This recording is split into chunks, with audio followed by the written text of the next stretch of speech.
Hello बच्चों, तुम लोगों के बहुत इंसिस्ट करने पर ये 2025 नीट के एग्ज़ाम का फिजिक्स पेपर का सॉल्यूशन आज बताने जा रहे हैं हम।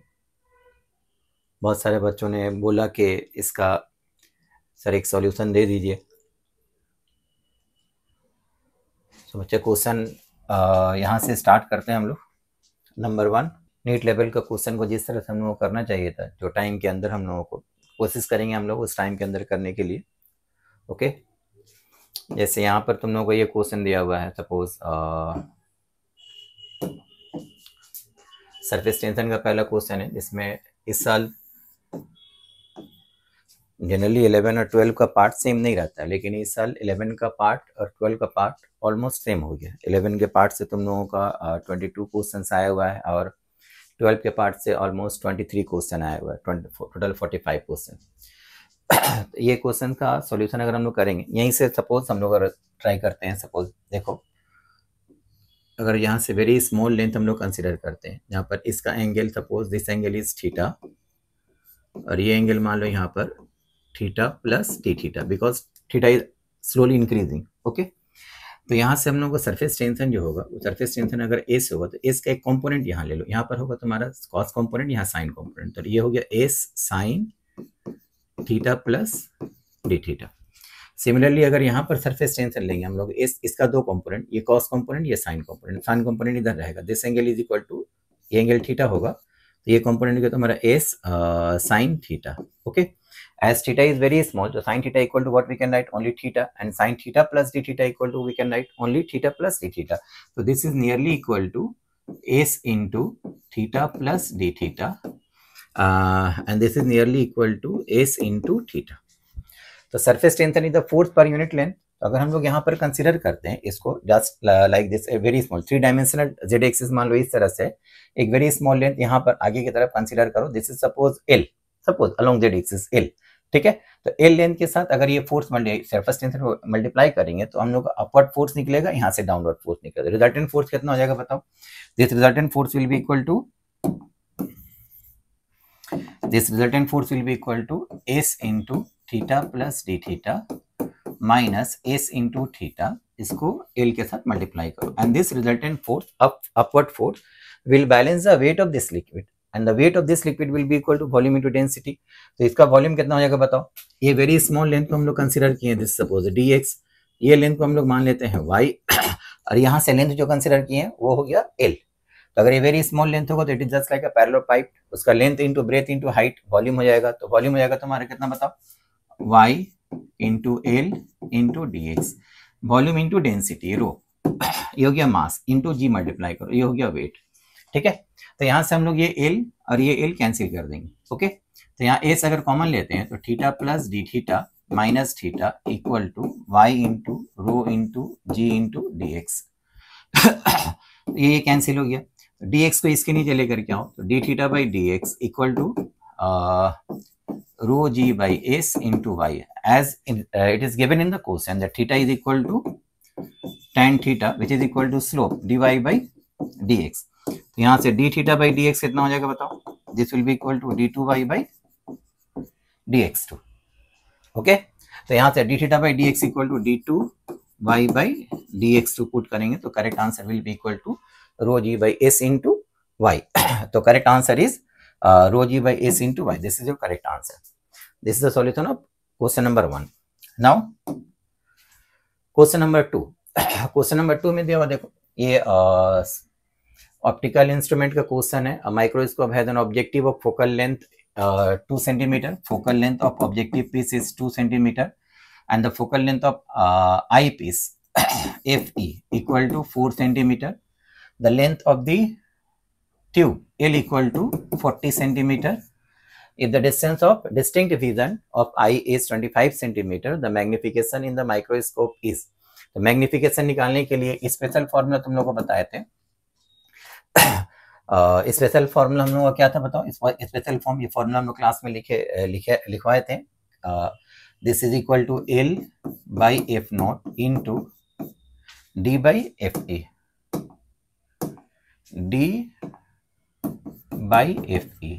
तो यहाँ से वैल्यूज पुट करना है, कैलकुलेशन करना है, और कुछ करना है नहीं। एल का वैल्यू कितना है तुम्हारा 40, एफ ओ का वैल्यू तुम्हारा हो गया 2, D equal to 25 and F E is equal to 4 centimetre. तो ये कट करेंगे यहाँ से 10, ये कट करेंगे 5, सो 125। Magnification is 125। This is your correct answer. ये हो गया तुम लोगों का कोड 45 कर रहे हैं हम लोग, ठीक है। क्वेश्चन नंबर 2 का आंसर हो गया। This answer of question number 3। An electron of mass this one and charge this one moving with a speed this one is injected into a magnetic field of magnitude 9 into 10 power minus 4 Tesla perpendicular to its direction of motion. We wish to apply a uniform electric field E together with the magnetic field so that the electron does not deflect it from its path. So इसको बच्चा हम लोग class में already discuss कर चुके थे कि अगर पार्टिकल, कोई भी चार्ज पार्टिकल मैग्नेटिक फील्ड के अंदर इंटर करता है और वो डिफ्लेक्टेड नहीं होगा तो 3 कंडीशन बताए थे, जिसमें से इलेक्ट्रिक एंड मैग्नेटिक फील्ड अगर दोनों हो, in presence of both electric and magnetic field, तो उस वक्त हम लोग कंडीशन क्या पढ़े थे, electric field, magnetic field and the motion of the charge particle, all of these 3 must be perpendicular to each other and the force applied by the electric field will balance the force applied by the magnetic field, है ना। तो यहाँ से हम लोग charge electric field जो force apply करेगा Q into E, charge of electron E हो गया तुम्हारा, और मैग्नेटिक फील्ड का फोर्स हो गया E V B। तो यहाँ से E कैंसिल हो जाएगा, तुमको E का वैल्यू निकालने के लिए बोला, मैग्नेटिक फील्ड B का वैल्यू दे दिया हुआ कितना 9 into 10 to the power minus 4 and the velocity is given as c by 100, c equal to 3 into 10 to the power 8 by 100, so it is equal to 27 into 10 to the power 2. So electric field will be equal to, one thing is electric field must be perpendicular to the magnetic field, so parallel to the magnetic field जो option वो तुम लोगों का ऐसे ही cancel हो जाएगा, ये दोनों ऑप्शन होगा नहीं, परपेंडिकुलर ये दोनों है, इसमें E का वैल्यू हमारा है 27 इंटू 10 टू द पावर 2, तो 27 into 10 to the power 2 is the correct answer. Okay, next question, there are two inclined surfaces of equal length L and same angle of inclination 45 degree with the horizontal. One of them is rough and the other is perfectly smooth. A given body takes 2 times as much time to slide down on rough surface than on the smooth surface. The coefficient of friction between the object and the rough surface is close to, कितना होगा। तो बच्चा ये class में हम तुम लोगों को इसका 3 कंडीशन बताए थे, है ना। अभी जस्ट हम लोग डिस्कस करेंगे एक एक क्वेश्चन को, हम लोग एग्जाम में अगर ये क्वेश्चन आता है तो किस तरह से हम लोग उसको सॉल्व करेंगे, लेकिन एक एक क्वेश्चन को लेकर के हम लोग डिटेल में डिस्कस करेंगे, उसको क्वेश्चन को बनाने का तरीका क्या है ये हम आगे के वीडियो में तुम लोगों को अपलोड करेंगे। अब से ये वीडियो तुम लोगों का कंटिन्यू रहेगा, चलता रहेगा, ठीक है। तो एक क्वेश्चन हम लोग ये डायरेक्ट फॉर्मूला पढ़े थे, इसका 3 कंडीशन था, यहाँ जो जरूरत पड़ेगा डायरेक्ट उसको बताते। एक पार्टिकल को अगर हम लोग स्मूथ सरफेस पर छोड़ देते हैं, ये स्मूथ है, ये रफ सरफेस है, रफ है, from the same height, 2 particle को फ्रॉम रेस्ट छोड़ दें, u equal to 0 and this is u equal to 0। तो ये पार्टिकल जब यहाँ पर पहुंचेगा, ये ग्राउंड में पहुंचेगा, तो इन दिस केस जो टाइम लग रहा है t1 इक्वल टू t, तो रफ सरफेस में आएगा तो उसके अंदर एक रिटार्डेशन होगा, मतलब एक्सेलरेशन जो होगा, फ्रिक्शन अपोज करेगा, तो ए का वैल्यू इसके कंपैरेटिवली यहाँ पर कम होगा, that's why it will take more time, है ना। तो यहाँ पर जो टाइम लगेगा वो अगर n टाइम्स ऑफ t होगा, इसके कंपैरेटिवली अगर n टाइम्स रहेगा, तो म्यू का वैल्यू डायरेक्ट निकालने का फॉर्मूला क्या था बताओ, n square minus 1 by n square into tan theta. Theta यहाँ पर 45 डिग्री एंगल दिया हुआ है, theta is given as 45 degree angle यहाँ दिया हुआ है, थीटा 45 डिग्री एंगल पुट कर दो, और n का वैल्यू यहाँ पर कितना बोल दिया, 2 टाइम्स एज मच टाइम, तो n equal to 2 direct put करेंगे तो यहाँ पर 4 minus 1 by 4 into 1 which is equal to 3 by 4 as 0.75। तो correct answer is this one, ठीक है। नेक्स्ट क्वेश्चन तुम्हारा था वर्क और एनर्जी से, काइनेटिक एनर्जी पर 2 similar cars A and B are given. On applying brake, A stops after 1000 meter and B stops after 1500 meter. If FB the forces applied by the brakes on the cars A and B respectively, then the ratio FA by FB. तो ये भी हम लोग discuss किए थे class में, force into displacement equal to change in kinetic energy, है ना। वर्क एनर्जी थ्योरम हम लोग यूज करते हैं, total work energy equal to change in kinetic energy. तो यहाँ पर अगर हम लोग बोलते हैं फोर्स FA है, डिस्प्लेसमेंट A का कितना हो गया बताओ, 1000 equal to change in kinetic energy. As the car stops, so final kinetic energy becomes equal to 0. The change in kinetic energy will be equal to 100. And for the car B, it is FB into 1500 which is equal to 225। तो F A by F B divide कर दो दोनों को, क्या मिलेगा बताओ? 1000 by 1500, 100 by 225। तो ये हो गया तुम्हारा, 2 जीरो कैंसिल हो जाएगा, 2 जीरो कैंसिल कर दो। तो दिस इज 5 2 जा 10, 5 3 जा 15, यहाँ 25 से कट करो, ये 4, ये 9 हो जाएगा, 3 से कट करेंगे यहाँ 3 होगा, 2 से कट करेंगे यहाँ 2 होगा। So F A by F B equal to 2/3. So correct answer is 2/3. This is your correct answer. Okay. Now next question. तो बच्चे यहाँ से देखो, ये दोनों रेजिस्टेंस, ये और एक ये resistance, it is just like this one. यहाँ दो रेजिस्टेंस, यहाँ दो रेजिस्टेंस, बीच में ये रेजिस्टेंस है। ये पॉइंट हो गया तुम्हारा बी, ये पॉइंट हो गया तुम्हारा ई। इन दोनों पॉइंट के बीच में हम लोग बैटरी कनेक्ट करके रखे हैं। तो it is like a with stone bridge. तो we have to check whether it is balanced और नॉट, है ना। तो यहाँ से चेक करो, 3/5 रेशियो हो गया, और यहाँ पर 1.5/2.5। तो 1.5/2.5 इज ऑल्सो इक्वल टू 3/5। तो this is balance with stone bridge. तो ये बीच वाला रेजिस्टेंस हम लोगों का कैंसिल हो जाएगा, यहाँ से कोई करंट पास नहीं करेगा। तो ये 3 + 5 कितना हो गया रेजिस्टेंस सीरीज में 8, और यहाँ पर 2.5 1.5 सीरीज में कितना हो जाएगा 4। तो 8 और 4 रेजिस्टेंस किसमें? पैरेलल कॉम्बिनेशन में। तो 8 × 4/12, तो इट इज इक्वल टू 8/3। तो यहाँ हो गया 8/3 रेजिस्टेंस, उसका इधर पर है 1/3, यहाँ पर 1.5 5.5। तो total resistance, equivalent resistance will be equal to 8/3 1/3 5.5 and 1.5. So this total will be equal to 9/3 is 3, and this one is 7. So 3 + 7 equal to 10 ohm. So the current to the battery is given by EMF 5 divided by total resistance, which is 0.5 ampere. So correct answer is 0.5 ampere. ठीक है। अच्छा बच्चा देखो, कुछ question इसमें था बहुत थोड़ा सा टफ टाइप का क्वेश्चन इस साल जनरली जो देता है क्वेश्चन उससे थोड़ा सा हट करके दिया हुआ था, लेकिन फिर भी हम लोग ये क्वेश्चन ऑलरेडी क्लास में डिस्कस कर चुके थे कि एक particle Bob heavy mass m is suspended by a light string of length L. The bob is given a horizontal velocity v0 as shown in the figure. If the string gets slack at some point, slack means the tension in the string will becomes equal to 0 when particle point P making an angle theta from the horizontal. The ratio of the speed v of the bob at the point P to its initial velocity at v0. Initial velocity at this point is given as v0. Okay. ये हो गया तुम्हारा P point, this point is suppose P point. तो यहाँ पर जाने के बाद जो वेलोसिटी हो रहा है उसको हम लोग मान लेते हैं Vp। सो बच्चा क्लास में हम लोग ऑलरेडी इसको डिस्कस कर चुके थे, ठीक है। जिसको क्लास नहीं किए हो उसके लिए हम बोले बार बार तुम लोगों को फिर से बोल रहे हैं कि इसको हम लोग हर एक क्वेश्चन को लेकर के फिर से हम डिस्कस करेंगे, फिर से वीडियो बनाएंगे, वीडियो बना करके अपलोड करेंगे, तो इसका हम लोग डिटेल्स में सबका सॉल्यूशन देखेंगे। ओके, अभी सिर्फ ये समझ लो कि एग्जाम में हम लोग बनाने के लिए जिसको बताए हैं वो जानता है कि इसका आंसर कितना होगा, √NGL। अगर हम लोग एक वेलोसिटी देते हैं एट द लोएस्ट पोजीशन और यहाँ पर जाने के बाद जहाँ पर tension in the string become 0, तो ये वेलोसिटी हो जाता है -GL cos alpha √ this one, this angle is alpha. ये डायरेक्ट फॉर्मूला था, ठीक है। तो हम लोग इन दोनों का रेशियो निकालना है। तो ratio of the point P two of the point initial point P by VO, so ratio will be equal to GL cancel हो जाएगा, तो this is -cos alpha divided by n, यही रहेगा, है ना। अब अल्फा का वैल्यू कितना लिखेंगे यहाँ पर, alpha according to this question ये alpha is given as 90 + theta, तो यहाँ पर पुट कर दो 90 + theta.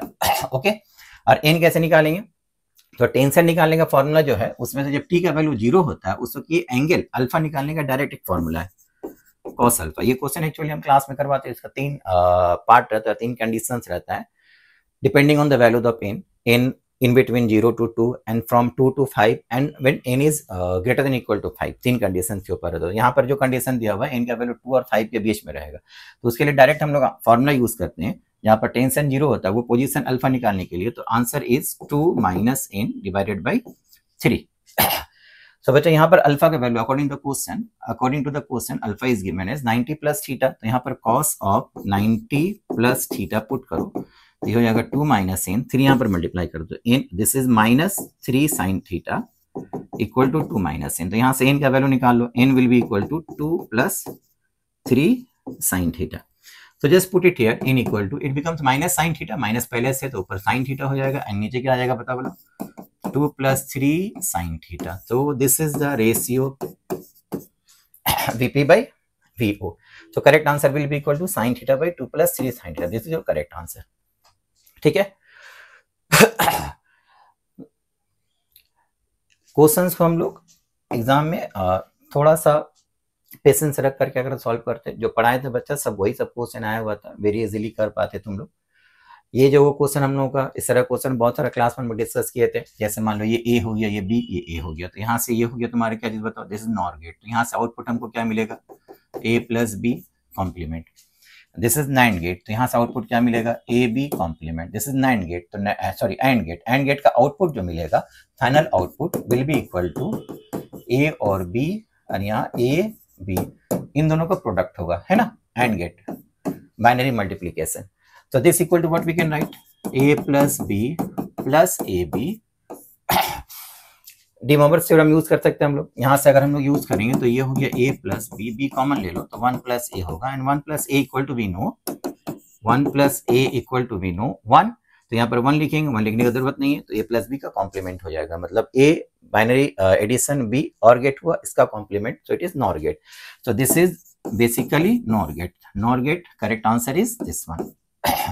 Okay, next, the electric field in a plane electromagnetic wave is given by Ez equal to this one. तो ये electromagnetic plane electromagnetic wave का question था, जिसको हम लोग कुछ करने की जरूरत नहीं, ऐसे निकाल लेंगे.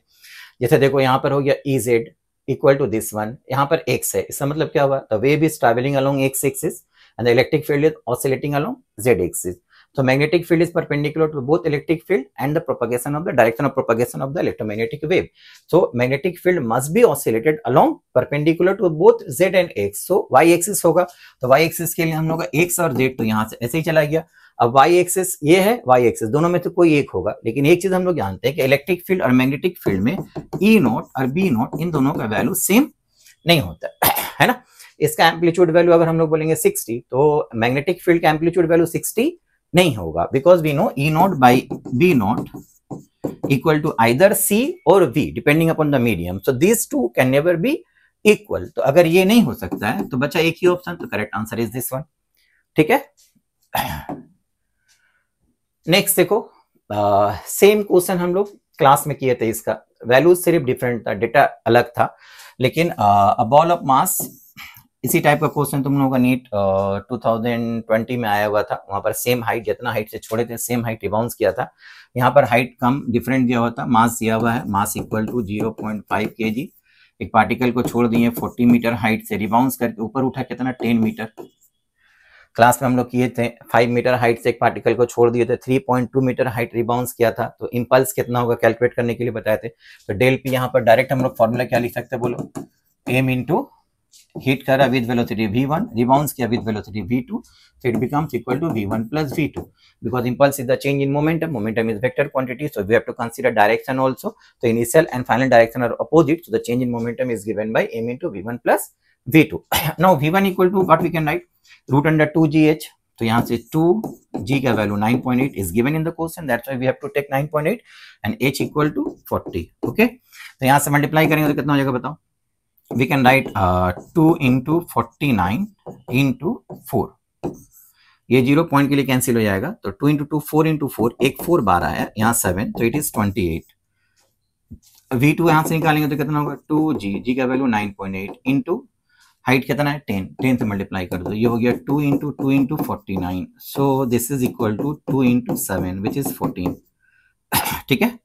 तो यहाँ से पुट करो, m का वैल्यू हो गया 0.5 and this is v1 equal to 28, v2 equal to 14, so it becomes 1 by 2 and this is 8 plus 4 2 4, cut करेंगे यहाँ से 21 आएगा, तो 21 newton second is the correct answer. तो correct answer is this one.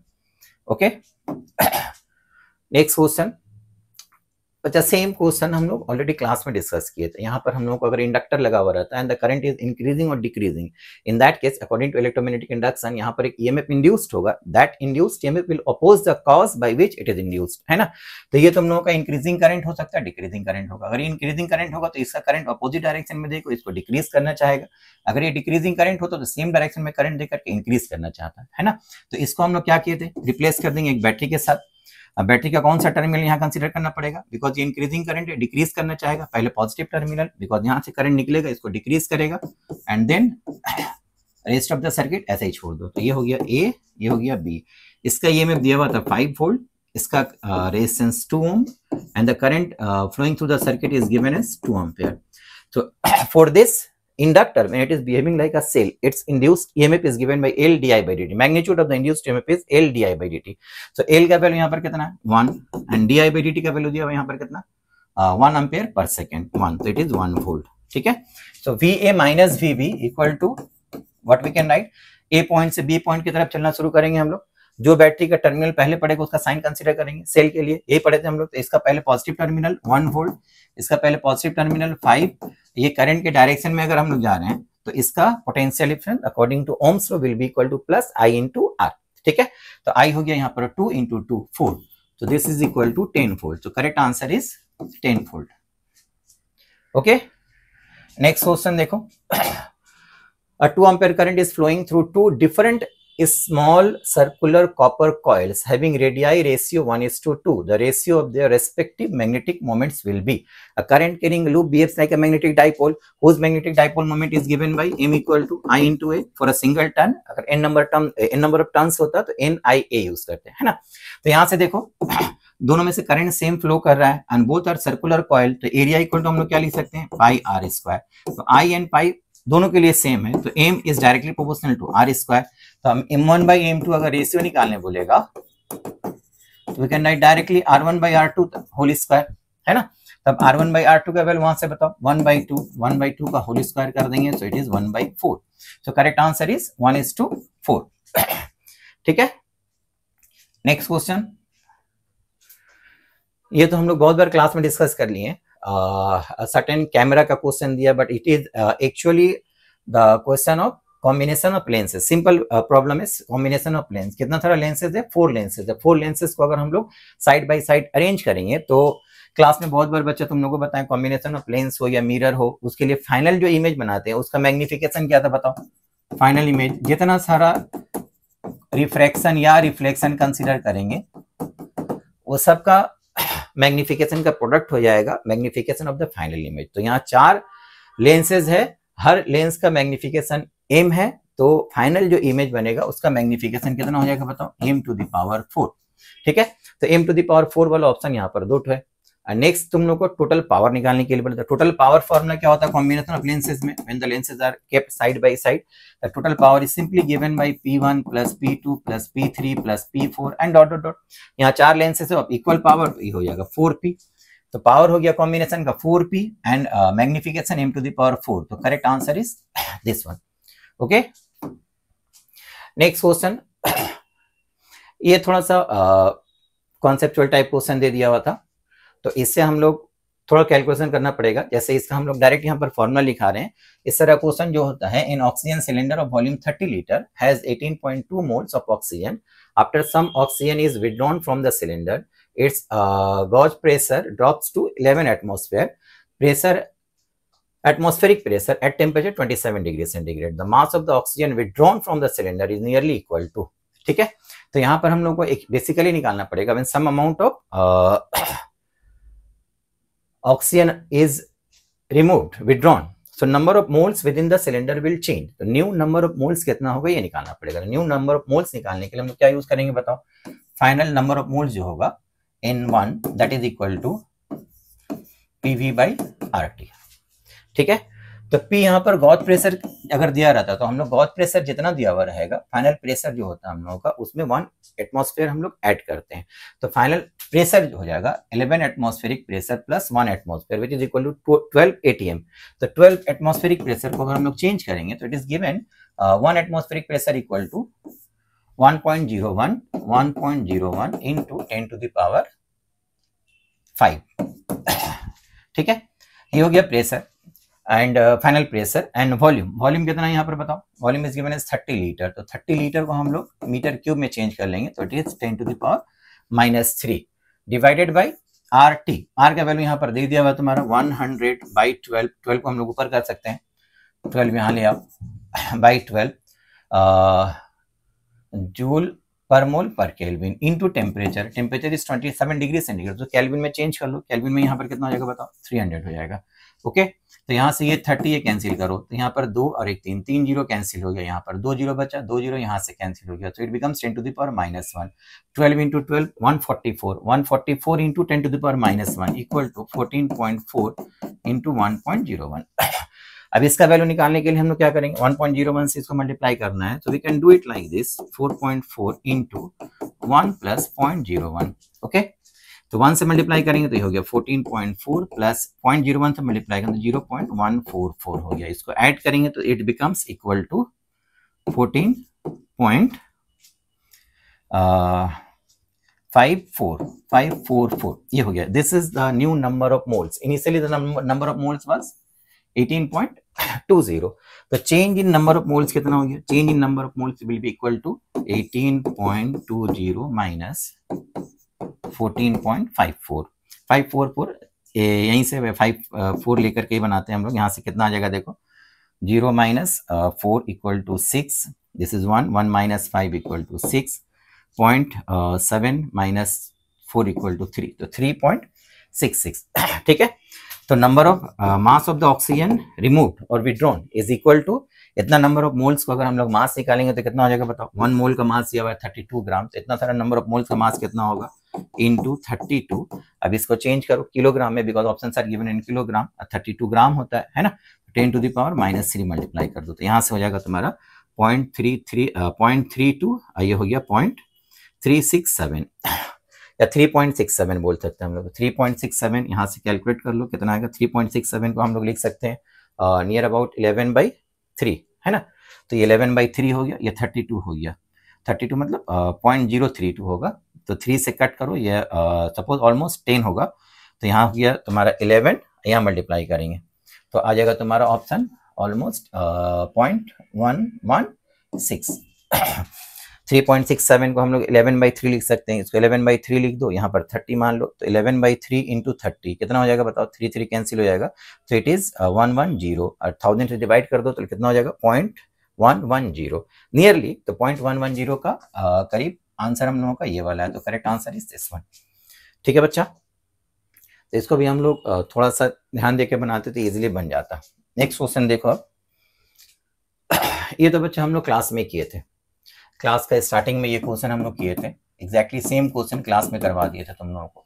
t is the function of x square, यहाँ से तुमको निकालने बोला एक्सेलरेशन ऑफ द पार्टिकल, तो पहले इसको डिफरेंशिएट करो, dt/dx कितना मिलेगा 2x + 1, तो इसको हम लोग उलट देंगे dx/dt, so it becomes equal to velocity, okay, so it becomes 1/2x + 1। तो v कभी भी फंक्शन ऑफ x अगर हो तो एक्सेलरेशन निकालने के लिए क्या बोले थे, डायरेक्ट v स्क्वायर करके यूज करेंगे तो ज्यादा इजी हो जाता है, v स्क्वायर करेंगे तो ये कितना हो जाएगा -2, v as a function of x रहेगा, इसको डायरेक्ट डिफरेंशिएट करो 2v dv/dx, तो यहाँ से कितना आ जाएगा बताओ -2 2x + 1 to the power -3 into इसके अंदर का डेरिवेटिव 2 मल्टीप्लाई करेंगे तो ये 2 चला गया, और now v into dv/dx directly we can write what acceleration, तो एक्सेलरेशन का वैल्यू यहाँ पर हो जाएगा -2 डिवाइडेड बाई 2x + 1 का whole cube, so correct answer is -2 divided by 2x + 1 whole cube, this is your correct answer. Okay, now next to an AC power supply of 220 volt at 50 Hz, a resistor of 20 ohm, capacitor of reactance 25 ohm, inductor of resistance 45 ohm are connected in series. The corresponding current in the circuit and the phase angle between the current and the voltage are respectively. तो current निकालने के लिए हम लोग direct use कर सकते हैं IRMS equal to VRMS/Z। Okay, अगर वोल्टेज डायरेक्ट दिया हुआ रहता है, नथिंग इज गिवन, तो always we will consider that voltage as the RMS value, तो RMS वैल्यू यहाँ पर हो गया तुम्हारा 220 डिवाइडेड बाई Z। अब Z की वैल्यू निकालने के लिए क्या फॉर्मूला था बताओ, Z हम लोग डायरेक्ट RLC सीरीज सर्किट में पढ़े थे, R² प्लस XL बड़ा होगा तो XL माइनस XC का होल स्क्वायर, अगर XC बड़ा हो तो XC माइनस XL का होल स्क्वायर, है ना।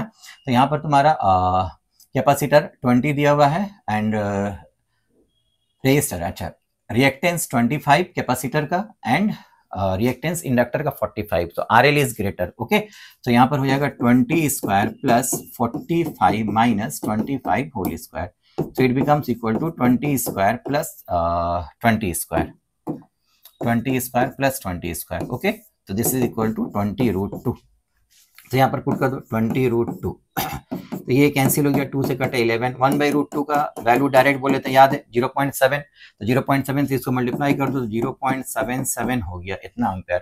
तो ये our answer is nearly equal to 7.7 होगा ना, 0.7 है, 11 से मल्टीप्लाई करेंगे तो ये हो गया 7.7, तो नियरली 7.72 है यहाँ पर, 7.7, 7.7। तो नेक्स्ट हम लोग क्या करना पड़ेगा, फेज डिफरेंस निकालना है। फेज डिफरेंस निकालने के लिए हम लोग पावर फैक्टर का भी फॉर्मूला यूज कर सकते हैं, या फिर we can use tan phi equal to भी निकाल सकते हैं। cos phi ऑलरेडी हम लोग निकाल चुके हैं, cos phi equal to r/z होता है ना, तो r का वैल्यू यहाँ पर कितना बताओ, r इक्वल टू 20 और z कितना निकला 20√2, so it is equal to 1/√2, चलो phi इक्वल टू 45 डिग्री। तो in this case the correct answer is 7.8 and 45 degree. Okay, ठीक है, चलो नेक्स्ट क्वेश्चन देखो।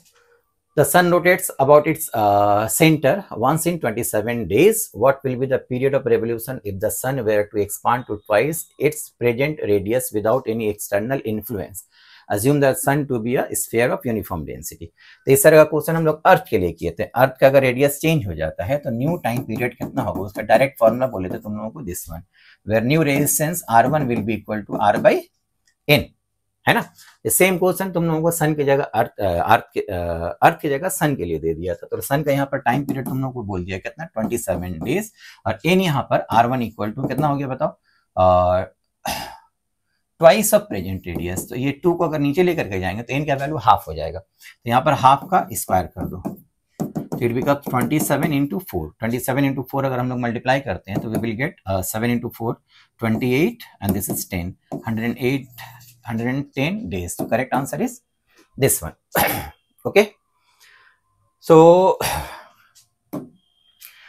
अच्छा क्वेश्चन थोड़ा सा देख करके एग्जाम में मतलब टेंशन ज्यादा बढ़ जाता है। इस तरह का एग्जामिनेशन हॉल का इन्वायरमेंट अलग होता है और अलग से प्रैक्टिस करें तो इन्वायरमेंट अलग होता है, दैट्स वाई क्वेश्चन में बहुत जगह बच्चा लोग गलती कर दिया है, ठीक है। वैसे थोड़ा सा अगर पेशेंस रख करके क्लास में क्वेश्चन को पढ़ते समझ कर करते तो कर पाते, ऐसा नहीं था। ये क्वेश्चन थोड़ा सा डिफरेंट टाइप क्वेश्चन दे दिया, जैसे हम लोग इसमें क्वेश्चन में पढ़े थे, a model of quantized motion of an electron in a uniform magnetic field B states that the flux passing through the orbit of the electron is NH/E, where N is the integer, H Planck's constant, and E is the magnitude of the electron's charge. According to the model, the magnetic moment of electron in its lowest energy state will be. Lowest energy state में जो electron घूम रहा है उसका magnetic dipole moment निकालने का एक तो डायरेक्ट फॉर्मूला था, अगर उसको नहीं यूज करेंगे हम लोग तो magnetic dipole moment mu/L equal to Q/2m, direct formula use कर सकते हैं, है ना। Q का मतलब यहाँ पर E हो गया /2m, तो mu equal to E/2m into mvr L electron के लिए, electron is like a point mass, so its angular momentum will be equal to mvr when it is moving in a circular orbit. Now here we can write angular momentum, field passing through the flux is given, तो flux का formula होता है हम लोगों का b into a हो गया यहाँ पर सर्कुलर पाथ में πr² इक्वल टू NH/E, ठीक है। So as it is given on the lowest energy level, so on the lowest energy level n equal to 1, तो यहाँ से हम लोग लिख सकते हैं b πr² equal to n equal to 1 put कर दो h/E होगा, ठीक है। And mv²/r, when the charged particle is moving in a circular path, the centripetal force acting on the charged particle is mv²/r. Centrifugal force is this one, mv²/r, and centripetal force will be equal to qvb. q means here E, v into b, okay. तो एक v यहां से cancel हो जाएगा, तो यहाँ पर mv equal to होगा E into b, ओके। तो यहाँ से एक r मल्टीप्लाई कर देंगे, तो यहाँ पर एक r देखो, यहाँ r क्रॉस मल्टीप्लाई कर r आएगा, तो एक r मल्टीप्लाई के इस तरफ भी, तो ये r² हो जाएगा, बिकॉज mvr इक्वल टू हम लोग डायरेक्ट यहाँ लिख सकते हैं E/2m into mvr equal to what we can write E/br². Now put the value br² from this relation, br² का वैल्यू कितना हो गया बताओ, br² equal to h/π into e, ये e कैंसिल हो गया, तो e into h/2πm, this is your magnetic dipole moment for an electron moving on the lowest energy level. Lowest energy level में जो होगा करेक्ट आंसर दिस वन, ठीक है।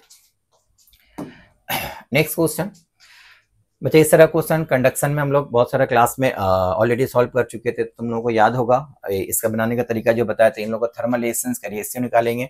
अगर identical 3 identical heat conducting rods, identical rod के लिए thermal resistance का ratio जो था वो कंडक्टिविटी, तीनों का कंडक्टिविटी का रेसिप्रोकल रेशियो के बराबर होता है। मतलब इसका थर्मल रेजिस्टेंस का रेशियो होगा 1/2, 1/1, 1/2। इसको 2 से मल्टीप्लाई कर देंगे तो रेशियो कितना आ जाएगा बताओ, 2:1:2। अब T1 निकालने के लिए क्या किए थे बताओ, 2 यहाँ से इस यहाँ का पार्ट कितना है 2 और यहाँ टोटल पार्ट कितना हो गया 3, तो 3 यहाँ मल्टीप्लाई करो, 3 3 जा 9 और 2 सॉरी 2 से मल्टीप्लाई करेंगे ना, तो ये 2 से मल्टीप्लाई करेंगे तो इसका रेशियो हो जाएगा 1:1:2। थर्मल रेजिस्टेंस का रेशियो कितना था, R1 R2 R3। This is 1/2K 1/K 1/2K। सो 2 से मल्टीप्लाई कर दो, ये हो जाएगा 1:2:1, तो it becomes 1:1। ठीक है, तो T1 का वैल्यू हो जाएगा तुम्हारा कितना बताओ, इस पार्ट का यहाँ पर कितना पार्ट है 1 पार्ट और इसका इस साइड में कितना पार्ट है 3 पार्ट, तो 3 × 3 9, 1 × T T 9T + T कितना हो गया 10T divided by sum of the ratio which is equal to 4। अब T2 अगर निकालेंगे तो T2 निकालने के लिए इस तरफ का पार्ट कितना है 1, इधर का पार्ट कितना है 3, तो 3 से मल्टीप्लाई करो क्रॉस, 3 × 3 1 × 3, तो यहाँ हो गया 3T, यहाँ भी हो गया 3T, 3T + 3T कितना हो गया 6T divide by sum of the ratio 4। So T1/T2 का रेशियो पूछा है तुमसे, T1/T2 डिवाइड कर दो 10/6 which is equal to 5/3। So correct answer is 5/3। This is your correct answer. ठीक है बच्चा, क्लास में देखो इस तरह का बहुत सारे एग्जांपल हम लोग सॉल्व किए थे। जो क्लास नहीं किए हो, जिसको पता नहीं है ये बनाने का ट्रिक क्या है, हम हर एक क्वेश्चन को फिर डिटेल्स में एक एक क्वेश्चन का सॉल्यूशन को हम लोग अपलोड करेंगे। एक एक टॉपिक से रिलेटेड क्वेश्चन कैसे बनाया जाता है फर्दर हम वीडियो अपलोड करेंगे, उसमें डिटेल्स में बताएंगे। यहाँ पर सिर्फ एग्जाम में डायरेक्ट कैसे बनाएंगे, क्योंकि एग्जाम में हम लोगों का क्वेश्चन 1 मिनट के अंदर करना पड़ता है ना, 1 मिनट के अंदर हम लोग कैसे करेंगे, this is the rule through which we can directly get the answer. Okay, so your correct answer is equal to 5/3. Next, the plates of a parallel plate capacitor are separated by D. The two slabs of different dielectric constant K1 and K2 with thickness 3D/8 and D/2 respectively are inserted in the capacitor. Due to this, the capacitance becomes 2 times larger than when there is nothing between the plates. If there is nothing between the plates, that means there is air between the plates. In that case, when there is air between the plates, the capacitor have a capacitance of epsilon naught A/D. Okay, अब यहाँ पर अगर हम लोग मान लो 2 dielectric medium insert किए, ये dielectric medium का थिकनेस कितना बोल दिया 3D/8, दिस इज K1। ये डायलेक्ट्रिक मीडियम हो गया तुम्हारा कितना D/2, दिस इज K2। इन दोनों को ऐड अगर करेंगे हम लोग तो 8 L से हम लोग यहाँ पर 4 आएगा, 4 + 3 7D/8 which is not equal to D। इसका मतलब कुछ पार्ट अभी भी बाकी है, तो वहां पर क्या रहेगा बताओ, दिस इज एयर। ओके, तो ये जो पार्ट बाकी है वो कितना होगा, टोटल था D में से इसको माइनस कर दो, ये वाला कितना आया था 7D/8, D - 7D/8 which is equal to only D/8, तो दिस इज D/8। ठीक है, तो मल्टीपल मीडिया अगर हम लोग इस तरह से इंसर्ट करते हैं, उसका डायरेक्ट फॉर्मूला बच्चा बताओ क्या लिखे थे, epsilon not A divided by summation of D/K। बहुत सारा मीडियम अगर रहेगा, डायलेक्ट्रिक कांस्टेंट अलग अलग है, सबका D अलग अलग है, तो हम लोग यहाँ समेशन लगा देंगे ना, समेशन ऑफ D/K। तो पहले वाले के लिए क्या हो जाएगा बताओ 3D/8 K1, दूसरा वाले के लिए क्या लिखेंगे D/2 K2 and for third one D/8 only because it's K = 1, air है, यहाँ समेशन लगा है। तो ये C कितना हो गया बताओ, पहले जो कैपेसिटेंस था एयर फील्ड कैपेसिटर का उसका 2 टाइम्स हो गया, तो यहाँ पर हम लोग this C = what we can write 2 times epsilon naught A/D। ठीक है, तो यहाँ से एप्सिलॉन नॉट A/D कॉमन लो, कैंसिल हो जाएगा, तो यहाँ पर बचा हुआ 2, या फिर हम लोग उलट सकते हैं, एप्सिलॉन नॉट A/D कॉमन लेंगे, कट जाएगा, उसको बाद उलट दो, 2 1/2 हो जाएगा, ये पूरा चीज ऊपर चला जाएगा, है ना। तो ये हो गया कितना बताओ, this becomes equal to 1/2 and this is 3/8 K1, this is 1/2 K2, this is 1/8 only. तो 2 2 2 कट भी कर सकते हैं हम लोग, 2 2 2 कैंसिल भी हो जाएगा। तो यहाँ से देखो हमको निकालने क्या बोला था, we have to find the value of K1। तो K1 का वैल्यू निकालने के लिए हम लोग को K2 को एलिमिनेट करना पड़ेगा। तो K2 = what we can right K1/1.2 25, तो यहाँ पर पुट कर दो, this is equal to 1 2 2 2 cancel कर दो, यहाँ पर 3 डिवाइडेड बाई 4k1, यहाँ पर सिर्फ k2 रहेगा, k2 का वैल्यू वहां से पुट करो, कितना होगा k1 divided by 1.25 and it becomes equal to 1/4।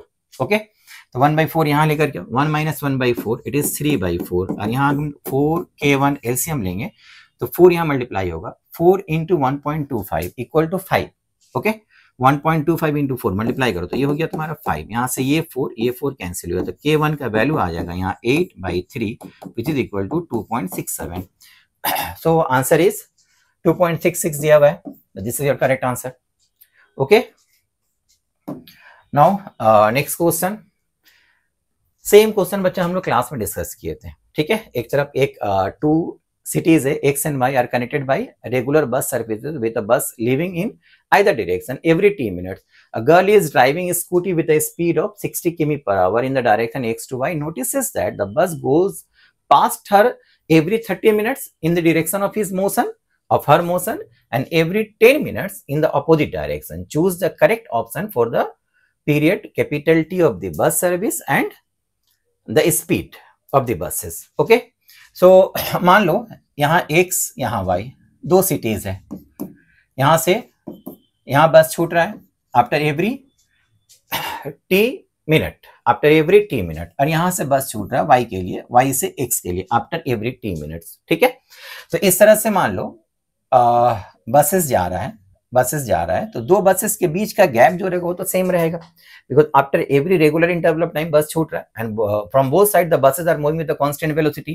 तो ये जो डिस्टेंस होगा यहाँ से लेकर के यहाँ तक, ये डिस्टेंस कितना हो जाएगा बताओ, v into t, s equal to v into t. अगर v हम लोग मान लेते हैं वेलोसिटी, t टाइम मान लेते हैं, t टाइम इसको हम लोग अभी आवर में बना रहे हैं, बाद में t चेंज कर लेंगे हम लोग मिनट में, बिकॉज यहाँ पर देखो वेलोसिटी किलोमीटर पर आवर में दिया हुआ है। ठीक है, तो ये हो गया v इंटू टी, ये डिस्टेंस भी तुम्हारा कितना हो जाएगा v इंटू टी। अब इस साइड से जो स्कूटर है, स्कूटर मान लो इस तरह से जा रहा था, स्कूटर सपोज यहाँ से जा रहा था, ये स्कूटी है, it is moving with the velocity of 60 किमी/आवर। ठीक है, तो पीछे से एक बस आकर के इसको क्रॉस करके चला गया, तो इन दोनों के बीच का रिलेटिव वेलोसिटी, यहाँ से लेके यहाँ जाने में टाइम, क्रॉस करने में, एक बस जब यहाँ तक, पीछे वाला बस आके जब इसको क्रॉस करेगा तो उसको डिस्टेंस तो यही कवर करना है ना, लेकिन उस वक्त टाइम चेंज हो जाएगा because their relative velocity will be different. तो in this case when it is moving past from behind, पीछे से आके अगर पास कर रहा है तो इसका वेलोसिटी इससे ज्यादा होगा, है ना। तो रिलेटिव वेलोसिटी कितना हो जाएगा बताओ, v माइनस 60, टाइम कितना लगा 30 मिनट, उसको आवर में चेंज कर लेते हैं, ये 30 मिनट्स लगा, उसको आवर में चेंज करो, तो 30/60 कितना डिस्टेंस कवर किया, दो बसेस के बीच का जो डिस्टेंस है वही डिस्टेंस कवर करेगा। तो वो डिस्टेंस कितना ऑलरेडी गिवन है, कितना v इंटू कैपिटल टी। और जो अपोजिट साइड से आ रहा है, यहाँ से जो बस आकर के क्रॉस करेगा इस स्कूटी को, उसका रिलेटिव वेलोसिटी कितना हो जाएगा, because it is moving in the opposite direction, तो its relative velocity will be equal to v plus 60। तो वेलोसिटी ज्यादा हो गया, टाइम कम लगेगा, तो अपोजिट डायरेक्शन जो क्रॉस कर रहा है, देखो उसको टाइम कितना लग रहा है, ओनली 10 मिनट्स। इसको भी हम लोग आवर में चेंज कर दें, 10/60। ओके, तो यहाँ से ये 60 कैंसिल, ये जीरो कैंसिल, इसको क्रॉस मल्टीप्लाई करेंगे तो यहाँ से मिल जाएगा हम लोग को 3v minus 180 equal to v plus 60। तो ये v यहाँ लाओ, 2v इक्वल टू हो गया 240, तो v का वैल्यू आ गया तुम्हारा 120 किमी/आवर। ओके, 120 किमी/आवर ऑप्शन कहाँ है, एक ही ऑप्शन है, तो करेक्ट आंसर तुम लोगों का यही वाला होगा। ठीक है, फिर भी अगर टाइम निकालना हो तो t निकालने के लिए हम लोग यहाँ से t का वैल्यू निकाल सकते हैं। यहाँ t इक्वल टू कितना हो जाएगा बताओ, यहाँ से पुट करो, ये ले लो, कोई एक रिलेशन ले लो, सॉल्व करो, t का वैल्यू निकल जाएगा। हम लोग को चेक करना है नहीं, बिकॉज v इक्वल टू सब ऑप्शंस अलग अलग है, एक ही ऑप्शन 120 किलोमीटर/आवर, आगे टाइम वेस्ट करने की जरूरत नहीं है, डायरेक्ट टिक करो आगे क्वेश्चन में। ठीक है, next question, a uniform rod of mass 20 kg and length 5 meter leans against a smooth vertical wall making an angle of 60 degree with it. The other end rests on a rough horizontal floor. The frictional force that the floor exerts on the rod is. तो ये rod इस तरह से, ठीक है, ये rod wall के साथ एंगल बनाया, कितना वॉल के साथ एंगल बनाया 60 डिग्री, तो ये एंगल कितना हो जाएगा, this will be equal to 30 degree because this is 90 degree, है ना। तो यहाँ का फ्रिक्शन अगर हम लोग मान लेते हैं μ1, यहाँ का कोएफिशिएंट ऑफ फ्रिक्शन अगर हम लोग मान लेते हैं μ2, तो एट द लिमिटिंग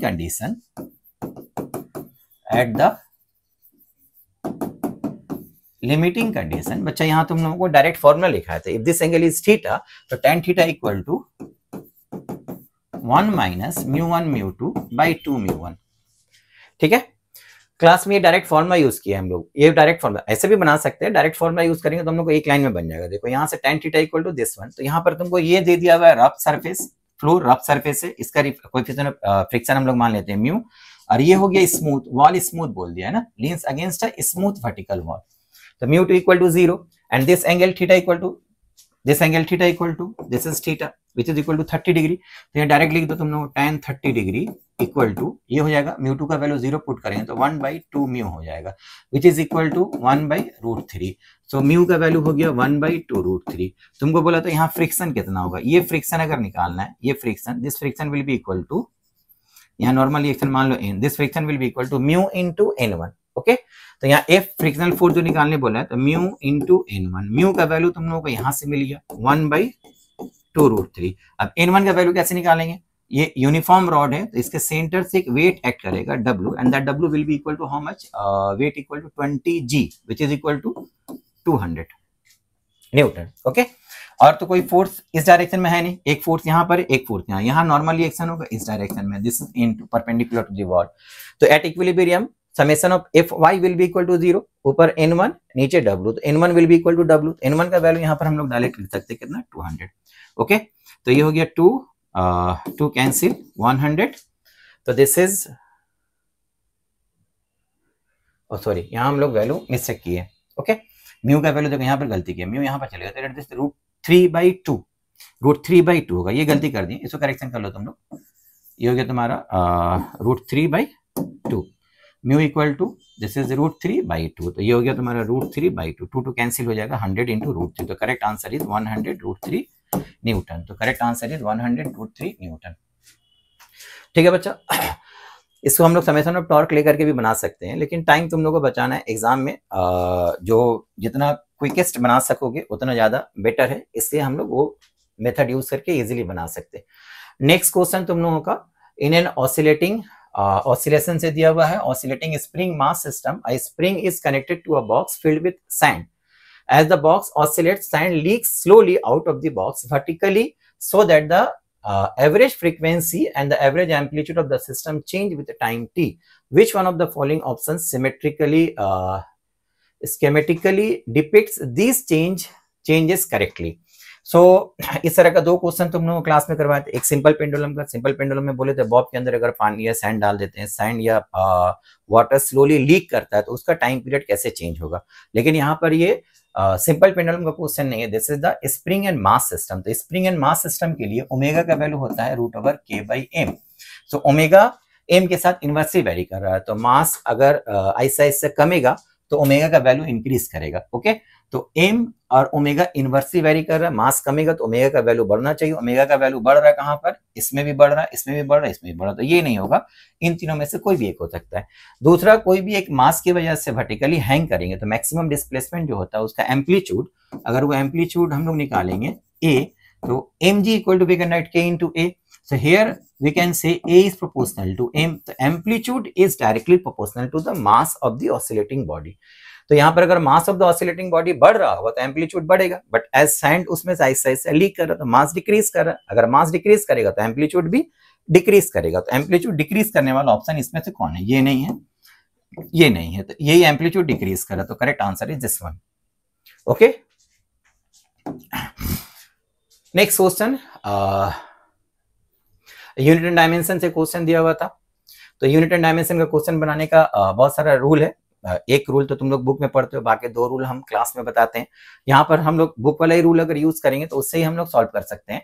जैसे यहाँ पर तुम लोग को बोल दिया है कि टाइम जो हो रहा है is directly proportional to s to the power alpha, a to the power beta, ρ to the power gamma, r to the power delta. ठीक है, तो s हो गया यहाँ पर सरफेस टेंशन, a हो गया area, ρ density, r radius. Okay, तो time as given as s to the power alpha, a to the power beta, rho to the power gamma and r to the power delta. तो ये time, इसका dimensional formula लिखेंगे तो सिर्फ t होगा, यहाँ पर m और l नहीं है, तो यहाँ पर m और l की जगह हम लोग m to the power 0, l to the power 0 लिख सकते हैं। Variation sign constant, variation sign हटाएंगे तो कांस्टेंट, डायमेंशन लेस होता है, कोई डायमेंशन नहीं है। सरफेस टेंशन का डायमेंशन डायरेक्ट लिख दो, कितना होगा m t to the power -2, इसके ऊपर पावर हो गया alpha, area length square L square to the power beta, तो यहाँ 2 बीटा हो जाएगा। Rho density m by L cube, m l to the power -3, इसके ऊपर पावर हो गया gamma, and this is radius r, length to the power gamma. तो यहाँ से हम लोग m टू द पावर क्या मिलेगा बताओ, एक अल्फा मिला, यहाँ से प्लस गामा मिला। एल के ऊपर पावर कितना मिलेगा, एक यहाँ एल रहेगा, एक यहाँ एल, यहाँ एल, तो एल यहाँ पर था 2 बीटा, यहाँ होगा -3 गामा, सॉरी ये डेल्टा था ना, दिस इज डेल्टा, तो ये हो गया प्लस डेल्टा, और टी टू द पावर कितना हो जाएगा, टी यहाँ पर एक ही टी है और कहीं टी नहीं है, तो टी के ऊपर पावर हो गया -2 अल्फा। ठीक है, तो यहाँ m to the power 0, l to the power 0, t to the power 1। तो as this is the correct equation, अगर एक इक्वेशन दिया हुआ रहेगा तो both side dimension must be same. तो यहाँ m to the power, l to the power, t to the power यहाँ पर सेम होना चाहिए। तो पावर अगर हम लोग इक्वेट करेंगे तो alpha plus gamma equal to मिल गया 0, और यहाँ से t to the power -2 alpha equal to 1, तो अल्फा का वैल्यू हो गया -12। अल्फा का वैल्यू अगर -12 होगा प्लस गामा इक्वल टू 0, तो गामा का वैल्यू हो गया हाफ। ठीक है, अब अल्फा इक्वल टू -12 यहाँ पर कहाँ है, देखो अल्फा का वैल्यू ये दिया हुआ हाफ, -12 प्लस हाफ, तो ये दोनों तो होगा नहीं, ये हाफ हाफ दिया हुआ है। अल्फा का वैल्यू -12 यहाँ पर है, -12 यहाँ, इन दोनों में से कोई एक हो सकता है। अब इन दोनों में गामा का वैल्यू प्लस हाफ किस में, देखो यहाँ गामा इक्वल टू -12, यहाँ gamma equal to plus half, तो correct answer will be this one, ये नहीं है, your correct answer is this one. आगे चेक करने की जरूरत नहीं है। ठीक है, एग्जाम में हम लोग को करेक्ट आंसर कितना जल्दी अप्रोच कर सकेंगे, दैट इज मोस्ट इंपॉर्टेंट। हमको बाकी चेक करने की जरूरत ही नहीं है, यहाँ आंसर मिल गया, यहाँ से आगे बढ़ो। ठीक है, next, consider the diameter of a spherical object being measured with the help of a vernier calliper. ठीक है, वर्नियर कैलिपर का क्वेश्चन है, suppose its 10 vernier scale division are equal to its 9 main scale division, 9 main scale division, तो 10 vernier scale division equal to 9 main scale division, तो 1 vernier scale division equal to कितना हो जाएगा बताओ, 9/10 main scale division. अच्छा, एक चीज यहां और दिया हुआ है, main scale division, the least division in the main scale is 0.1 centimetre, that means 1 main scale division equal to 0.1 centimetre. तो यहाँ पर 1 मेन स्केल डिवीजन 0.1 सेंटीमीटर अगर लिखेंगे तो this is 0.9 into 0.1 which is equal to 0.09 centimetre. Okay, this is one vernier scale division, so the least count will be equal to 1 main scale division minus 1 vernier scale division. So 1 main scale division is 0.1 centimeter minus 0.09, so this is equal to 0.01 centimeter. This is the least count. Okay, अब आगे क्या बोल रहा है देखो, the least division in the main scale is 0.1 centimeter and the zero of the vernier scale is at x equal to 0.1 centimeter. 0.1 centimeter means it is 1 millimeter. So zero of the vernier scale कहाँ पर है, 1 millimeter. 0.1 centimeter 1 millimeter when the jaws of the vernier calipers are closed.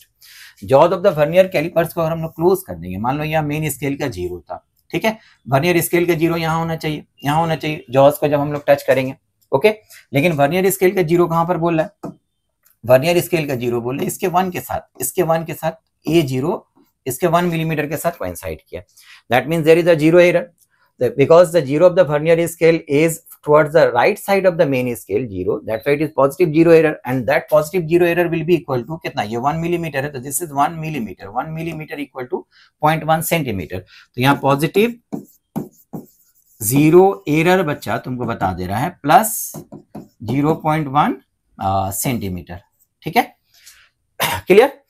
तो अब यहां से आगे क्या बोला है, if the main scale leading of the diameter is 5 centimetre, main scale leading 5 centimetre and number of the coinciding vernier division is 8, number of vernier division coincide with the main scale is 8, so vernier scale division, vernier scale leading will be equal to 8 into least count, 8 into least count which is equal to 0.08 centimeter. Okay, so scale leading will be equal to 5 centimeter main scale leading plus 0.08 centimeter vernier scale leading which is equal to 5.08 centimeter.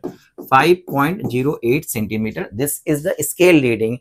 Now as there is a positive 0 error, so finally we have to subtract this positive 0 error. Okay, subtract, so true length जो होगा, true reading जो होगा, this true reading will be equal to 5.08 minus 0.1, तो इसको subtract कर दो, so it becomes equal to 4.98 centimeter. So correct answer is this one. Okay,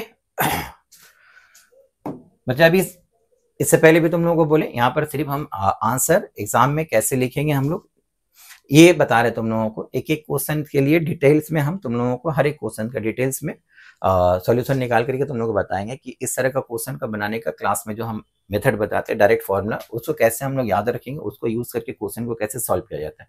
ठीक है, जैसे ये क्वेश्चन तुम लोगों का ऑलरेडी हम लोग क्लास में तो डिस्कस करते हैं हम लोग। ये थ्योरेटिकल क्वेश्चन है, कुछ है नहीं। Parallel plate capacitor made of circular plates is being charge such that the surface charge density on each plate is increasing at a constant rate with time. The magnetic field arising due to the displacement current is.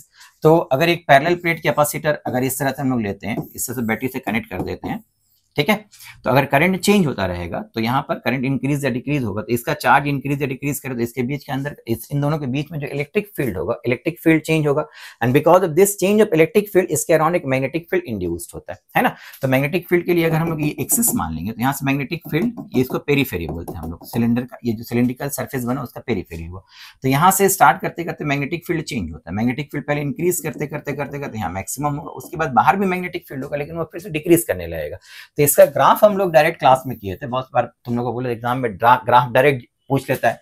तो graph होगा ये increase करेगा फिर ये decrease करेगा, तो यहाँ पर इंक्रीज करेगा फिर ये डिक्रीज करेगा, दैट मीन्स ये हो गया बी, ये हो गया तुम्हारा डिस्टेंस। ओके, तो ये हो गया ये पॉइंट, ये वाला point, this is small R equal to capital R, जिसको हम लोग पेरीफेरी बोलते हैं। यहाँ पर फील्ड मैक्सिमम होगा, इससे पहले भी इसके नीचे जाएंगे तो डिक्रीज करेगा, यहाँ से इंक्रीज करते करते मैक्सिमम फिर डिक्रीज करेगा, मतलब बाहर भी फील्ड होगा अंदर भी, एवरीवेयर मैग्नेटिक फील्ड होगा, लेकिन यहाँ पर मैक्सिमम होता है ना। तो correct answer will be equal to 0 at all the places, wrong. Constant between the plates and 0 outside the plates, ये भी रॉन्ग हो गया। Non zero everywhere with maximum at the imaginary cylindrical surface connecting the periphery of the plates. ठीक है, तो ये हो गया हम लोगों का correct answer, this is your correct answer. यहाँ पर मैक्सिमम होगा कनेक्टिंग द प्लेट पेरिफेरी, यहाँ पर सरफेस के ऊपर मैक्सिमम होगा, उसके ऊपर भी घटेगा नीचे भी घटेगा, मतलब फील्ड रहेगा, बाहर भी रहेगा अंदर भी रहेगा, इस पॉइंट पर मैक्सिमम होगा, दिस इज द ग्राफ। तो correct answer is this one. ठीक है, next question, in unpolarized light beam traveling in air is incident on a medium of refractive index 1.73 at Brewster's angle, then बच्चा ये class में हम लोग कितने बार discuss किए वो हमको भी याद नहीं है। यहाँ पर अगर एक अनपोलराइज लाइट आकर के इंसिडेंट होता है तो यहाँ पर क्या होगा बताओ, some part of the light is reflected and the remaining is refracted. if the reflected beam of light is completely polarized and the refracted beam of light are partially polarized, in that case this angle is known as angle of polarization or Brewster's angle, है ना। तो उस वक्त ये अगर completely polarised हो जाता है और ये पार्शियली पोलराइज्ड होगा तो this angle becomes equal to 90 degree, तो this angle is also equal to IP, and in this case this is angle of reflection, angle of incidence, angle of reflection will be same, in this case angle of polarization और Brewster's angle equal to, directly we can write tan inverse mu. ठीक है, as mu is given here 1.73 or 1.732, so we can nearly consider this as √3। तो यहाँ पर अगर √3 put करोगे तो tan inverse √3 का वैल्यू हो जाएगा 60 डिग्री। ठीक है, तो एंगल ऑफ पोलराइजेशन 60 डिग्री होगा तो एंगल ऑफ रिफ्लेक्शन भी 60 डिग्री होगा, nearly equal to, because this is not equal to 1.732, it is only 1.73, तो we can say the angle of polarization is nearly equal to 60 degree, so angle of reflection is also nearly equal to 60 degree. तो यहाँ से हम लोग क्या बोल सकते हैं, the reflected light is completely polarize, reflected light will not be completely polarize, reflected beam of light will be sorry completely polarize, refracted beam of light will not be completely polarized। तो यहाँ पर बोल दिया reflected light is completely polarized and the angle of reflection is close to 60 degree, which is correct option, है ना। तो correct answer is this one। आगे check करने की जरूरत नहीं, ये करेक्ट आंसर हो गया, इसको छोड़ो आगे बढ़ो। नेक्स्ट क्वेश्चन, ये रिपीटेड क्वेश्चन है, पहले ऑलरेडी एग्जाम में आ चुका है, क्लास में हम लोग स्टार्टिंग में बहुत बार किया हुआ क्लास में, आंसर बहुत सारे बच्चे लोग को याद होगा, आंसर ये होता है ना। दो स्फीयर है मान लो, two identical charge conducting spheres A and B have their centres separated by a certain distance, इन दोनों के बीच में सर्टेन डिस्टेंस मान लो, दोनों का centre to centre distance D मान लो, तो अभी charge on each sphere is Q and the force of repulsion between them is Q, force of repulsion is F, तो it equal to 1/4 pi epsilon nought Q into Q by D square, ये लिख सकते हैं हम लोग। ठीक है, A third identical uncharged conducting sphere is brought in contact with the sphere A. इसके साथ एक थर्ड आइडेंटिकल मतलब दोनों का रेडियस सेम होगा। अब सेम रेडियस वाला दो कंडक्टर को हम लोग स्फेरिकल कंडक्टर को जब कांटेक्ट में लाते हैं तो उसमें क्या होता है, शेयरिंग ऑफ चार्ज होता है। In that case final charge of both the spherical conductor will be same which is given by simply the average of these two charges. इसका चार्ज कितना है अभी अनचार्ज्ड, तो इट्स चार्ज इज 0। तो जैसे इसके साथ कनेक्ट करोगे तो दोनों का चार्ज सेम हो जाएगा, कितना होगा 0 + q/2। तो अभी ए के अंदर चार्ज हो गया कितना q/2, इसके अंदर भी चार्ज हो गया q/2। अब उसको ले जाकर के इसके साथ कनेक्ट करो। आगे क्या दिया हुआ देखो, a third identical uncharged conducting sphere is brought in contact with the sphere A first and then with B and finally removed from both। Finally दोनों को हटा दो। पहले इसके साथ कनेक्ट करेंगे तो ए के अंदर चार्ज q/2 हुआ, इसके अंदर भी चार्ज q/2। अब इसके साथ ला करके जब कनेक्ट करेंगे तो अब इसका भी चार्ज कितना हो जाएगा बताओ, इसके अंदर अभी जो है और इसका एवरेज हो जाएगा, बिकॉज तीनों आइडेंटिकल है। तो अभी चार्ज होगा q + q/2, q + q/2/2 which is equal to 3q/4। तो अभी इसके अंदर चार्ज हो गया 3q/4। तो अभी डिस्टेंस चेंज नहीं हुआ, डिस्टेंस जो था पहले वही डिस्टेंस है d है। तो now the new force will become equal to 1/4πε0। This charge is q/2, this is 3q/4 and d²। तो यहाँ से 3/8 को बाहर निकाल लो, बाकी जो बचा हुआ रहेगा q × q/d², पहले वाला फोर्स है। तो correct answer will be equal to 3/8 × f। So correct answer is this one. ठीक है, एग्जैक्टली सेम क्वेश्चन हम लोग क्लास में बहुत बार कर चुके हैं। Next question, a container has two chambers of volume V1 = 2 liters and V2 = 3 liters separated by a partition made of a thermal insulator। ठीक है, the chambers contains N1 and N2 number of moles are given ideal gas at pressures P1 = 1 atm and P2 = 2 atm respectively। when the partition is removed the mixture attains an equilibrium pressure। equilibrium pressure कितना होगा?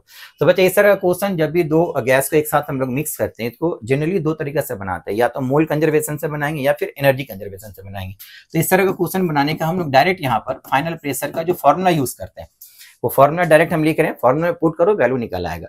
ठीक है, तो final pressure निकालेंगे P1 V1 + P2 V2 divided by total volume V1 + V2। This is your final formula.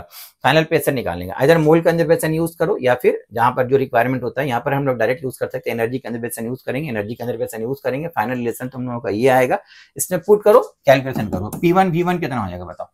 P1 हो गया तुम्हारा 1 atm, V1 is 2 liter, तो 1 × 2 = 2 plus P2 V2, P2 = 2 and V2 = 3, 3 × 2 = 6 divided by V1 + V2, 3 + 2 5। देखो इसमें भी litre इसमें भी litre है, चेंज नहीं किया बिकॉज लीटर कैंसिल हो जाएगा, ये एटीएम में दिया हुआ तो फाइनल प्रेशर भी एटीएम में आएगा। ओके, तो it becomes 8/5 which is equal to 1.6 atm। तो correct answer will be equal to 1.6 atm। ठीक है, a particle of mass m is moving around the origin with a constant force F, pulling it towards the origin. If Bohr model is used to describe its motion, the radius r of nth orbit and the particle's speed v in the orbit depends on n as। ठीक है बच्चा, देखो इसमें हम लोग bore atomic model use करके final relation क्या आएगा वो हम लोग डिड्यूस कर सकते हैं, लेकिन इसको बनाने का तरीका क्या है? देखो अगर कोई चार्ज पार्टिकल सर्कुलर पाथ में घूम रहा है, एक चार्ज पार्टिकल, तो उसके ऊपर इनवर्ड जो फोर्स एक्ट करता है, जो उसको सर्कुलर पाथ में घुमाने के लिए हेल्प करता है, that F centripetal force equal to we can say mv²/r। यहाँ एफ का वैल्यू जो भी हो, whatever may be the centripetal force, but this centripetal force will provide a centrifugal force which is equal to mv²/r, and in this question it is given that F equal to constant, है ना, pulling force constant force, F equal to constant, so this equal to what we can say, this is constant। ठीक है, तो यहां से हम लोग बोल सकते हैं R is proportional to v², m is constant, R is proportional to v²। तो इसका मतलब क्या हुआ, यहां से अगर हम लोग डायरेक्ट आंसर अप्रोच करते हैं तो R का जो वैल्यू आएगा वो v का वैल्यू जो रहेगा उसके ऊपर स्क्वायर होगा, है ना। तो अब v n के ऊपर जैसे भी डिपेंड करेगा r उसका स्क्वायर होना चाहिए, है ना। तो यहां से आप चेक करो कि v is proportional to n⁻⁴ तो r उसका स्क्वायर होना चाहिए। तो स्क्वायर कौन सा मैच कर रहा है? तो v proportional to r to n⁻⁴ and r to n⁻⁴ तो ये नहीं होगा, है ना। v proportional to n to the power 2/3, r proportional to n to the power 1/3, उसका स्क्वायर रूट हो जा रहा है, ये भी नहीं होगा, तो r उसका स्क्वायर होना चाहिए। तो यहां से देखो v proportional to n to the power 1/3, r proportional to n to the power 2/3 square हो गया, तो this is your correct answer, because this one is also wrong. v proportional to n to the power -1/3, r proportional to n to the power 4/3, wrong answer. तो correct answer direct हम लोग यहां बोल सकते हैं, यहां हम लोग को डेरिवेशन की कोई जरूरत ही नहीं है। इसीलिए बच्चा तुम लोग को बार बार हम क्लास में बोलते हैं कि जो क्वेश्चन रहेगा तुम लोग को 1 मिनट के अंदर हम लोग अप्रोच कर सकते हैं, लेकिन थोड़ा पेशेंस रख करके ध्यान से, ज्यादा हड़बड़ करने से फिर गड़बड़ हो जाता है, फिर समझ में भी नहीं आएगा कहाँ पर गलती हुआ, और बनाने चलते रहोगे, एग्जामिनेशन हॉल में अगर बनाओगे तो बनेगा आंसर, सोल्यूशन फिर भी तुमको बोल रहे बार बार, हमारे क्वेश्चन का डिटेल में सोल्यूशन तुम लोग को बताएंगे, लेकिन अभी एग्जामिनेशन हॉल में ये क्वेश्चन हम लोग कैसे करेंगे, so that we can complete the questions within a given interval of time, जो टाइम दिया हुआ तो उस टाइम के अंदर कैसे कर सकते हैं। तो ये इतना ही करना था, और तो कुछ करना ही नहीं था, आंसर मिल गया, इसको छोड़ आगे बढ़ो, है ना। चलो आगे क्वेश्चन देखते हैं। The radius of the Martian orbit around the sun is about 4 times the radius of the orbit of Mercury. Okay, the Martian year is 687 Earth days. Then which of the following is the length of 1 year in Mercury? Length of 1 year in mercury कितना होगा, ये question पूछेगा। तो अगर तुम लोग 8-9 का इस तरह का सिलेबस में क्वेश्चन दे देता है, तो वहां पर देखना ये सब क्वेश्चन में कभी कभी दे देता है कि मरकरी का time period of revolution around the sun कितना होता है, तो उसका जो आंसर है ये 88 अर्थ डेज, अर्थ के एक डे के अकॉर्डिंगली जो बोलोगे तो मरकरी का 88 अर्थ डेज डायरेक्ट आंसर होता है, वो निकाल सकते हैं हम लोग। अगर जिसको ये याद रहेगा डायरेक्ट इसको टिक कर दो, अगर याद नहीं रहेगा तो हम लोग इसको केपलर्स थर्ड लॉ यूज करके बना सकते हैं। According to Kepler's third law इस तरह का क्वेश्चन भी हम लोग क्लास में बहुत सारा किए थे। T square is proportional to R to the power 3/2। Okay, तो यहां से हम लोग t1/t इक्वल टू लिख सकते हैं r1/r टू द पावर 3/2। अब ये t और r हम लोग यूज करें जो गिवन है, t1 और r1 जो हम लोगों को निकालना है, गिवन है तुम लोगों का मार्टियन ऑर्बिट, ठीक है। तो मार्टियन के लिए हम लोगों का टाइम पीरियड गिवन है, उसका रेडियस बोल दिया 4 time the radius of the orbit of the mercury, ठीक है। तो ये r1 r का जो वैल्यू है वो r1 का 4 टाइम्स दिया हुआ है, तो it becomes equal to 4 into r1, this is r1 whole to the power 3/2, r1 cancel. अब 4 टू द पावर 3/2 अगर हम लोग करेंगे तो कितना मिलेगा बताओ, पहले स्क्वायर रूट करो फिर क्यूब करो। ओके, तो 4 का स्क्वायर रूट 2, फिर क्यूब करेंगे 8, तो t1 का वैल्यू कितना आएगा, t क्रॉस मल्टीप्लाई करो, t का वैल्यू अर्थ डेज के अकॉर्डिंगली बोल दिया 687, तो यहाँ पर 687 लिखो, 8 से डिवाइड करो, 8 8 जा 64। ओके, यहाँ 4 रहेगा 47, अगर 48 मान ले तो 8 6 जा 48 होगा, तो ऑलमोस्ट 86 डेज आ रहा है, अर्थ डे का 86 डेज के बराबर हो रहा, तो इसका नियरेस्ट आंसर हम लोगों का जो होगा is equal to 88 earth days. तो हम लोग इसको डायरेक्ट लिख सकते थे, लेकिन जिसको ये आंसर याद है कि मरकरी का अर्थ डेज के अकॉर्डिंगली मरकरी जो सन के अराउंड घूमेगा, तो एक रेवोल्यूशन कंप्लीट करने में उसका कितना टाइम लगता है, तो उसका आंसर जिसको याद रहेगा डायरेक्ट बोल सकता है 88 डेज होता है, टिक करो, अदरवाइज यहां से फाइंड करो, टिक करो, ठीक है। नेक्स्ट क्वेश्चन देखो, a body weighs 48 Newton on the surface of the earth. The gravitational force experienced by the body due to the earth at a height equal to 1/3 the radius of the earth from its surface. Gravitation में बच्चे इस तरह question बहुत बार बताएं, exam में बहुत बार आ चुका है। अर्थ सरफेस पर किसी भी एक बॉडी का वेट दिया हुआ है अगर W, तो h हाइट ऊपर जाने के बाद उसका वेट कितना हो जाएगा, W डिवाइडेड बाई n+1 का होल स्क्वायर, है ना। n यहाँ पर क्या होगा, जो हाइट दिया हुआ रहेगा that height is equal to n into r। Earth surface से, ये अर्थ के सरफेस से कितना हाइट ऊपर लेके गए, this equal to n into r। बहुत बार इस क्वेश्चन को हम लोग डिस्कस कर चुके हैं। तो यहाँ पर h equal to n r, यहाँ कितना बोल दिया, n का वैल्यू बोलो, the gravitational force experience by the body due to the earth at a height equal to 1/3 the radius of the earth. Height is equal to 1/3 the radius of the earth, n equal to given as 1/3, तो put it here 1/3, 1/3 plus 1 equal to 4/3, उसका square करो, it is 16/9, और W on the surface of the earth कितना दिया हुआ था बताओ, this is 48, तो 16 3 जब 48, 27 न्यूटन, तो करेक्ट आंसर इज 27 न्यूटन, ठीक है। A wire of resistance R is cut into 8 equal pieces. From these pieces, 2 equivalent resistances are made by adding 4 of these together in parallel.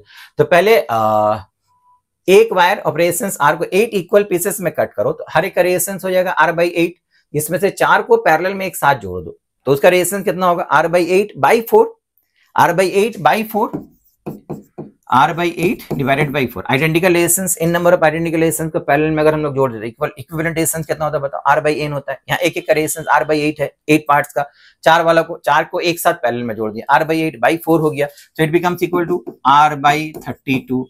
दूसरा वाला भी वैसे ही होगा, r/32। उसके बाद क्या बोला है, then these two sets are added in series। अब ये r/32 सीरीज में जोड़ दो, ठीक है।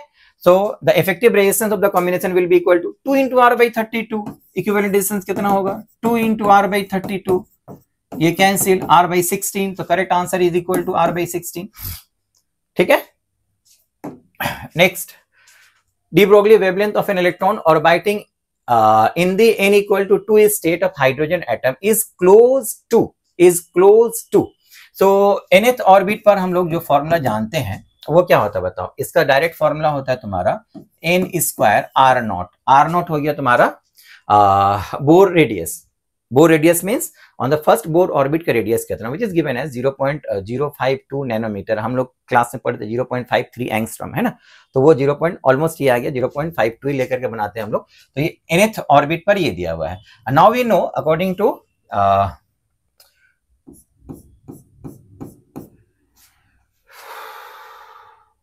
डी ब्रोगली हाइपोथेसिस के अकॉर्डिंगली हम लोग क्या बोल सकते हैं बताओ, 2πr, जिस ऑर्बिट पर एक इलेक्ट्रॉन घूम रहा है उसका 2πr, उसका सरकमफ्रेंस जो होता है 2π nth ऑर्बिट पर equal to n into lambda. nth orbit पर एक इलेक्ट्रॉन अगर घूम रहा है तो उसका जो सरकमफ्रेंस होता है, लेंथ ऑफ द पाथ जो होता है, which is equal to integer multiple times of the wavelength, है ना। तो यहां से rn का वैल्यू उठा करके यहां पर पुट कर दो, ये हो गया तुम्हारा n² r0 equal to n into lambda. तो लैम्डा का वैल्यू हो जाएगा 2, एक n कैंसिल हो जाएगा, तो 2πn इंटू r0 हो गया। n का वैल्यू यहाँ पर दे दिया है, कहां पर बोला बताओ, on the second state n equal to 2, तो n का वैल्यू 2 पुट कर दो, तो यहाँ पर 3.14 into 2 and r0 is given as 0.052 nanometre. Okay, तो ये हो गया तुम्हारा 2 इंटू 2 4 इंटू 3 12 इंटू 5 मल्टीप्लाई करो 60 के लिए एक पॉइंट कैंसिल है, 0.6 समथिंग आना चाहिए आंसर। ओके, 60 का एक पॉइंट 0 के लिए कैंसिल है, 0.6 समथिंग आना चाहिए, तो 0.6 समथिंग कौन सा है, देखो 0.6 समथिंग ये है, 0.67 nanometre. Correct answer is this one. Okay, next question, an electric dipole with a dipole moment 5 into 10 to the power minus 6 coulomb meter is aligned with the direction of the uniform electric field of magnitude equal to given.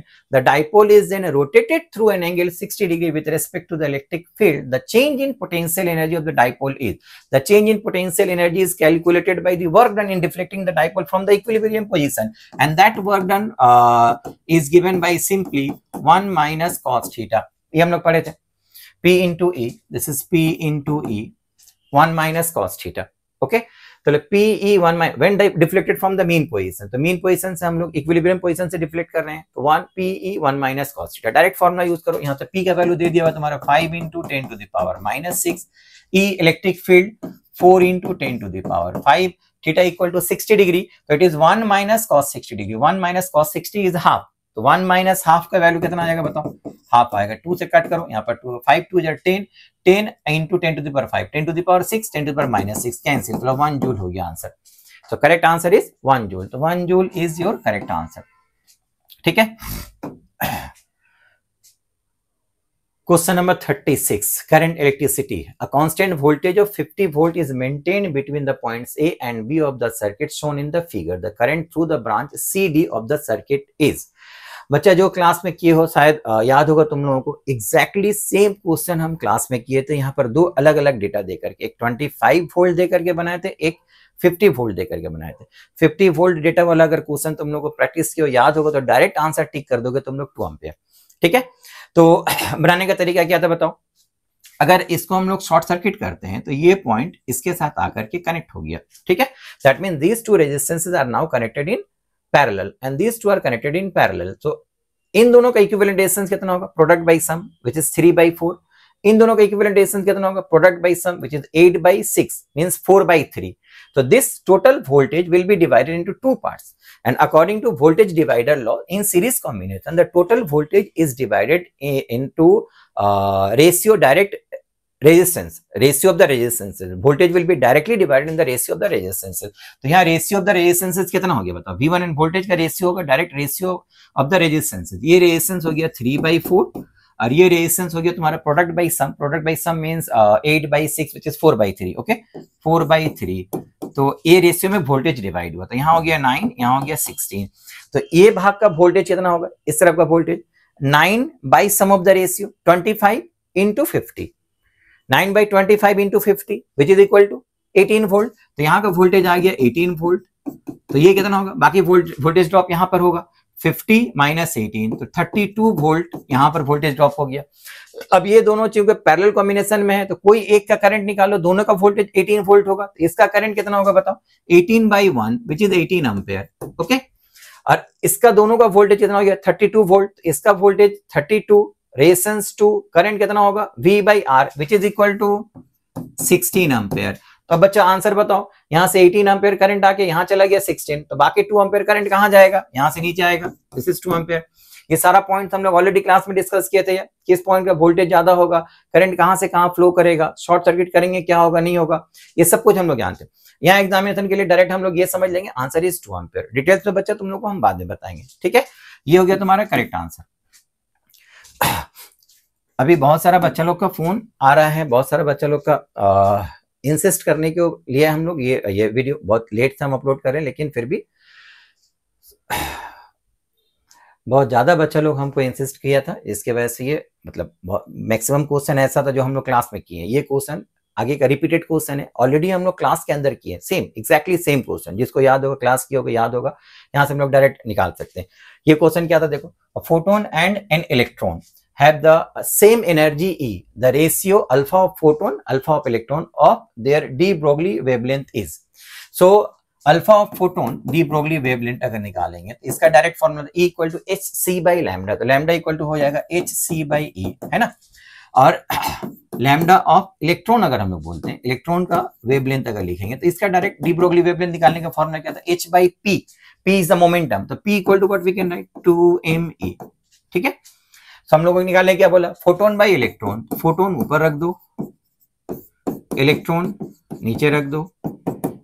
Same question हम लोग class में किए थे, यहां से कितना होगा बताओ, hc/E, ये हो गया तुम्हारा h डिवाइडेड बाई 2me, सो ये h कैंसिल, एक e को अंदर कर दो, तो c into root over 2m/e, this is your correct answer, c into 2m/e, this is your correct answer, okay. बच्चा थोड़ा सा शांति से अगर हम लोग क्वेश्चन करते हैं तो क्वेश्चन करने में हम लोग को ज्यादा टाइम नहीं लगता, इजीली हम लोग सॉल्व कर सकते थे मैक्सिमम क्वेश्चन। ये एग्जाम से कुछ दिन पहले मतलब ये क्वेश्चन हम लोग क्लास में बहुत बार डिस्कस किए थे, है ना। ये क्वेश्चन का आंसर जिसको याद होगा, ये दो तरह का आंसर बताए थे, एक तो ये आंसर होता है फोटोइलेक्ट्रिक करंट का इंटेंसिटी के साथ क्या रेशियो होता है, और एक क्वेश्चन एक ऑप्शन और आया था तुम लोगों का, ये वाला ऑप्शन आया था, ये भी तुम लोग को बताया था फोटोइलेक्ट्रिक करंट अगर ये होगा फोटो इलेक्ट्रिक करंट और यहाँ पर इंटेंसिटी ऑफ लाइट, एक ऑप्शन ये तो तुम लोग के एनसीईआरटी में डायरेक्ट दिया हुआ है, एनसीईआरटी से देख करके जो पढ़ा होगा डायरेक्ट देख करके ठीक कर सकते हो तुम लोग।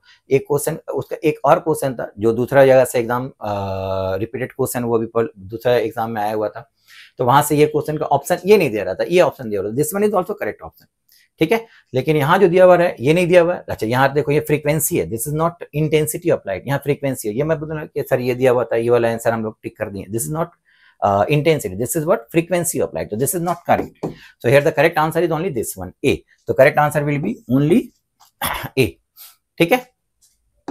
next, अच्छा देखो, sphere of radius capital R is cut from a larger solid sphere of radius 2r as shown in the figure, the ratio of the moment of inertia of the smaller sphere to that of the rest part of the sphere about the y-axis। इस तरह question ये sphere के लिए दिया हुआ, class में हम लोग जो क्वेश्चन किए हुए थे वो सर्कुलर डिस्क के लिए किए थे, सर्कुलर डिस्क में से एक पार्ट निकाल दोगे तो बाकी जो पार्ट बचा हुआ रहेगा उसका मोमेंट ऑफ इनर्शिया कितना होता है ना। तो यहाँ पर क्योंकि ये सॉलिड स्फीयर है, यूनिफॉर्म सॉलिड स्फीयर है, तो इसका डेंसिटी हम लोग लेट करते हैं, 2 डायमेंशन रहेगा तो linear density of mass, 1 dimension के लिए linear density of mass let करेंगे, 2 डायमेंशन के लिए surface density of mass let करेंगे, और 3 डायमेंशन रहेगा तो वॉल्यूम डेंसिटी ऑफ मास। तो यहाँ पर अगर हम लोग वॉल्यूम डेंसिटी ऑफ मास मान लेते हैं रो लेट, ये हो गया तुम्हारा volume density of mass, okay, that is this is the mass per unit volume. तो अगर हम लोग इस पार्ट का जो छोटा सा पार्ट कट करके निकाल लें, उसका वॉल्यूम कितना, उसका मास कितना है और पूरा वाला का मास कितना है या रिमेनिंग पार्ट का मास कितना है, ये कैसे निकालेंगे हम लोग। तो ये पार्ट जो कट करके निकालें, अगर मास पर यूनिट वॉल्यूम हम लोग रो होगा तो इसका मास कितना होगा, वॉल्यूम इंटू डेंसिटी कर दो, है ना।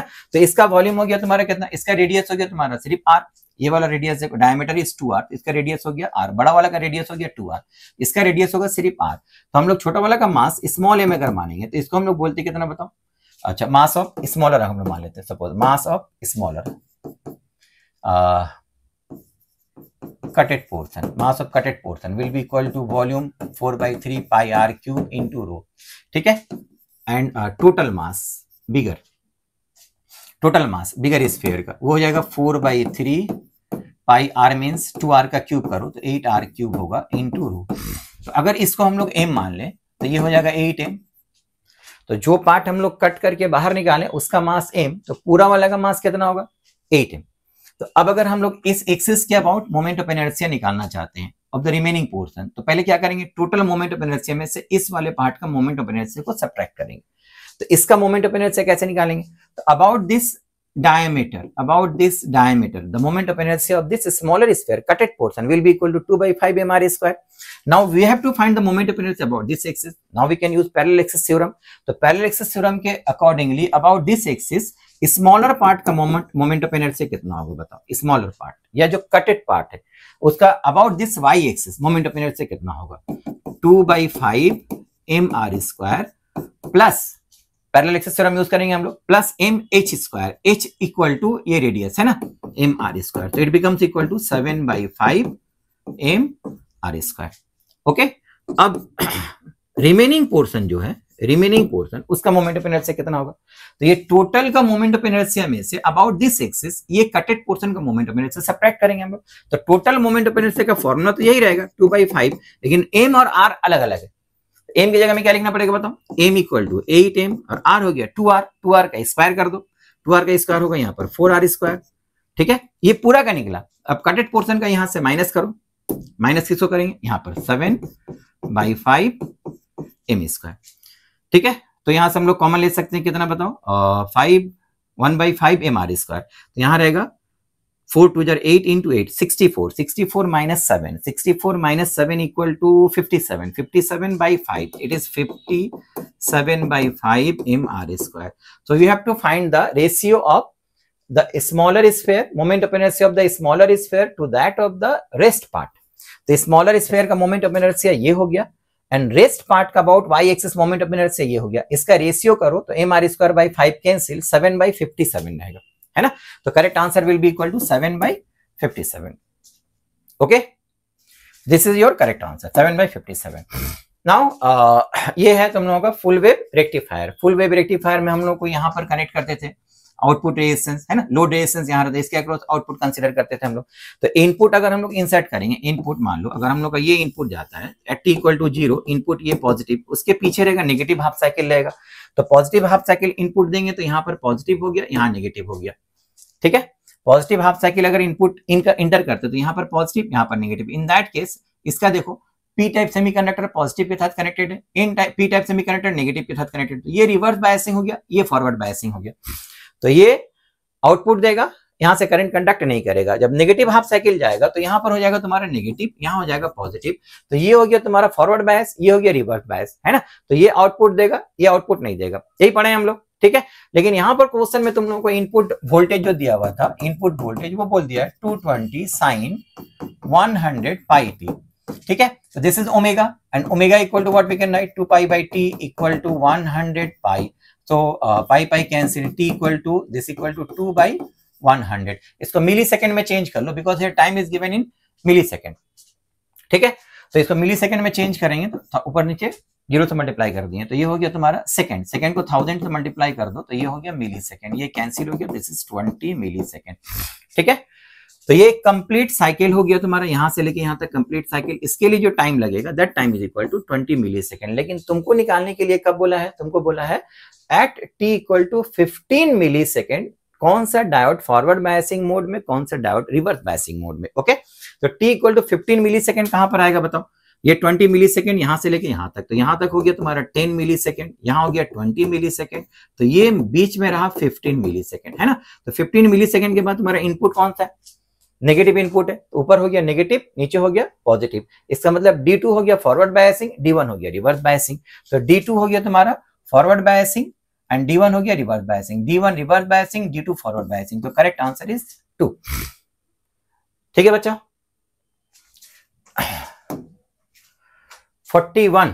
Two gases A and B are filled at the same pressure in separate cylinders with movable piston of radius RA and RB respectively. On supplying an equal amount of heat on both the systems, reversibly under constant pressure, the pistons of gas A and B are displaced by 16 cm and 9 cm respectively. If the change in their internal energy is the same, then ratio R A by R B कितना होगा। तो according to first law of thermodynamics we can say del U equal to del U plus del W. Okay, तो बच्चा यहां से एक चीज तुमको बोल दिया है कि same amount of heat is supplied, supplying an equal amount of heat, तो ये दोनों के लिए सेम हो गया, इक्वल अमाउंट ऑफ हीट। दूसरा बोल दिया तुम लोगों को कि change in their internal energy is same, तो चेंज इन इंटरनल एनर्जी और ये दोनों सेम होगा, तो del W for both the gases must be same, है ना। तो del W of A equal to del W of B must be same. Now del W equal to what we can write, P into del V of A, P into del V of B.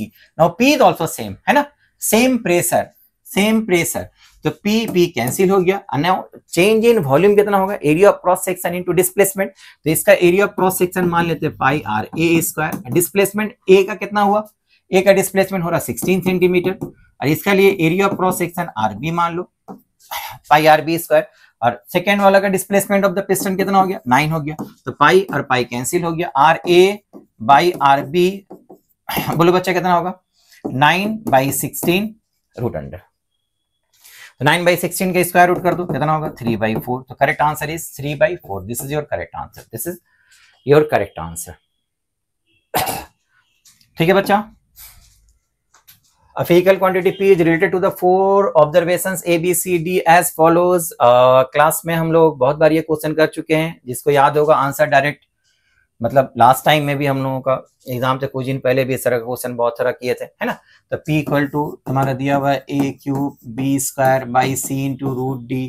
So percentage change in pressure equal to, sorry percentage change in P, value the P any physical quantity P equal to 3 into del A by A plus 2 del B by B plus del C by C plus half del D by D।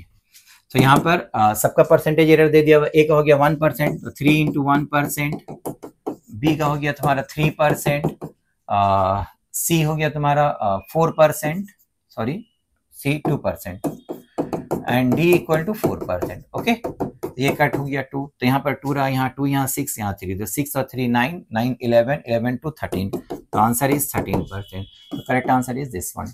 ठीक है, next 43 बच्चा, इसमें देखो the intensity of transmitted light when a polaroid sheet placed between two crossed polaroids. Crossed polaroids का question तुम लोगों को करवाए थे। यहाँ एक पोलरॉइड अगर है और एक पोलरॉइड, क्रॉस्ड पोलरॉइड के लिए तुम लोगों को डायरेक्ट एक फॉर्मूला बताए थे, इन दोनों का ट्रांसमिशन एक्सिस देखो, इन दोनों का ट्रांसमिशन एक्सिस ये are perpendicular to each other. अगर दो पोलरॉइड्स का transmission axis perpendicular to each other होता है, उसको हम लोग बोलते हैं क्रॉस पोलरॉइड्स। ठीक है, तो इसके बीच में हम लोग क्या करना है, एक पोलरॉइड को इंसर्ट करना है, लाइक दिस, इस तरह से इंसर्ट करना है इसके बीच में।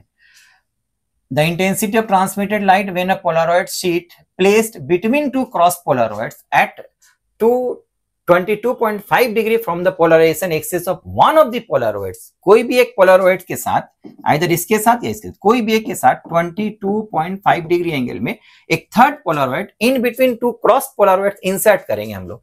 ठीक है, तो from the Polaroid, one of the Polaroid after passing through the polar, इसमें से ट्रांसमिटेड लाइट, यहां से जो ट्रांसमिटेड लाइट मिलेगा उसका इंटेंसिटी कितना होगा ये पूछा है। Okay, I naught is the intensity of the polarization polarize light after passing through the first polaroid. अच्छा, फर्स्ट पोलरॉइड से जो लाइट निकल रहा है उसका इंटेंसिटी बोल दिया आई नॉट। अगर हम लोग क्वेश्चन में यहाँ पर देखो, हम जो क्वेश्चन किए थे वहां पर ये जो इंटेंसिटी था इसको अगर हम लोग बोलेंगे आई, इसको या फिर आई नॉट बोले तो डायरेक्ट फॉर्मूला हम लोग लिखे थे। फॉर्मूला याद है, transmitted light intensity of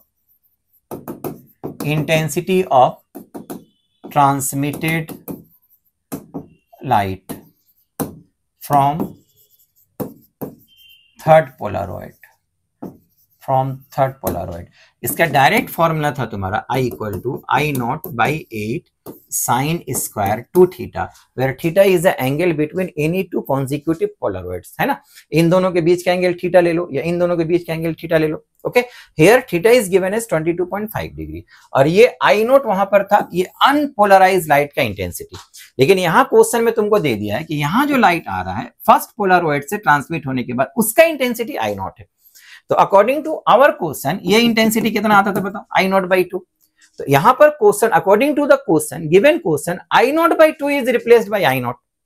okay, तो यहां पर आई नॉट बाई 2 के जगह में अगर आई नॉट लिख देंगे तो it becomes I not by 4। तो according to question what we can say, transmitted light जो होगा उसका इंटेंसिटी हो जाएगा यहां पर आई नॉट बाई 4, बिकॉज हम लोग का फॉर्मूला में तो यहां पर आई नॉट अनपोलराइज लाइट का इंटेंसिटी होता है, फर्स्ट पोलराइजर से कितना मिलेगा आई नॉट बाई 2, उसके बाद मेलस लॉ यूज करते करते हम लोग निकालते हैं। तो यहाँ क्वेश्चन में फर्स्ट पोलराइजर से जो ट्रांसमिटेड लाइट मिल रहा है उसका इंटेंसिटी आई नॉट दिया हुआ है। तो अकॉर्डिंग टू द प्रॉब्लम ये आई नॉट बाई 2 हम लोग का फॉर्मूला में जो आता था वहां पर कितना दिया हुआ आई नॉट, तो यहाँ पर आई नॉट बाई 2 के जगह में आई नॉट लिख दो तो it becomes I not by 4 और यहाँ 22.5 डिग्री लिखो तो ये बिकम्स कितना बोलो 45 डिग्री, है ना।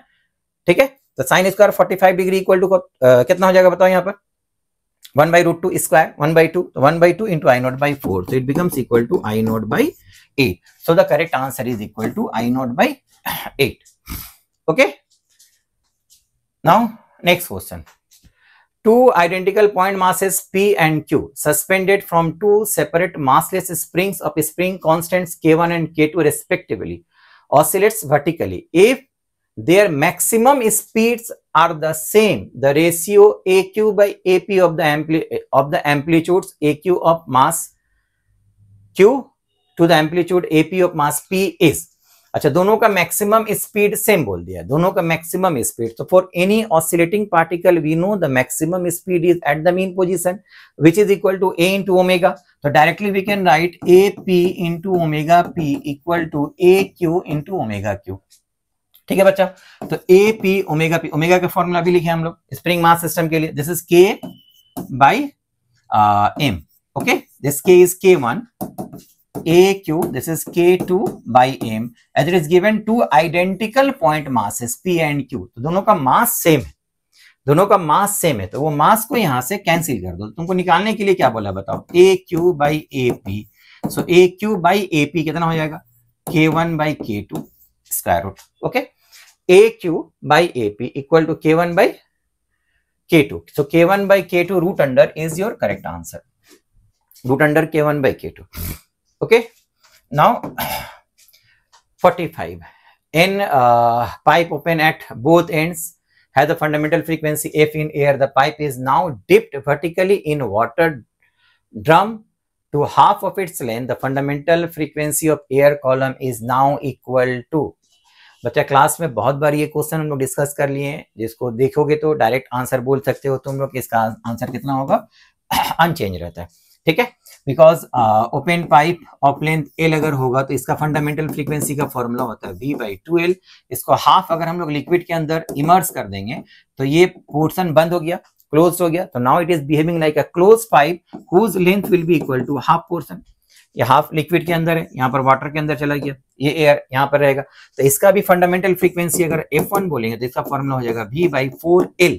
क्लोज पाइप का फॉर्मूला V/4L, L हो गया L/2, 2 कैंसिल कर दो, अगेन V/2L हो गया, then V/2L equal to F, frequency remains unchanged. ठीक है, तो ये क्वेश्चन तो बच्चा हम लोग क्लास का एज इट इज क्वेश्चन दे दिया, उसको उतार दिया, देखिए जो क्लास में जो अटेंड किया देख करके डायरेक्ट बोल सकते हो कि इसका आंसर ये वाला हो जाएगा, है ना। ये तुम लोगों का नीट 2025 का क्वेश्चन था। ये आज बच्चा तुम लोगों को सिर्फ ये बताया कि एग्जामिनेशन हॉल में हम लोग को क्वेश्चन को कैसे सॉल्व करना था। बहुत सारा बच्चा लोग क्या किया है कि क्वेश्चंस पढ़ करके, क्वेश्चन थोड़ा सा लेंथी था इसकी वजह से पढ़ करके थोड़ा सा पहले से टेंशन ले लिया, डिप्रेस्ड हो गया, जिसकी वजह से जो क्वेश्चन इजी क्वेश्चन समझ में आ रहा था, बन पाता, वो भी टाइम की वजह से नहीं बना पाया।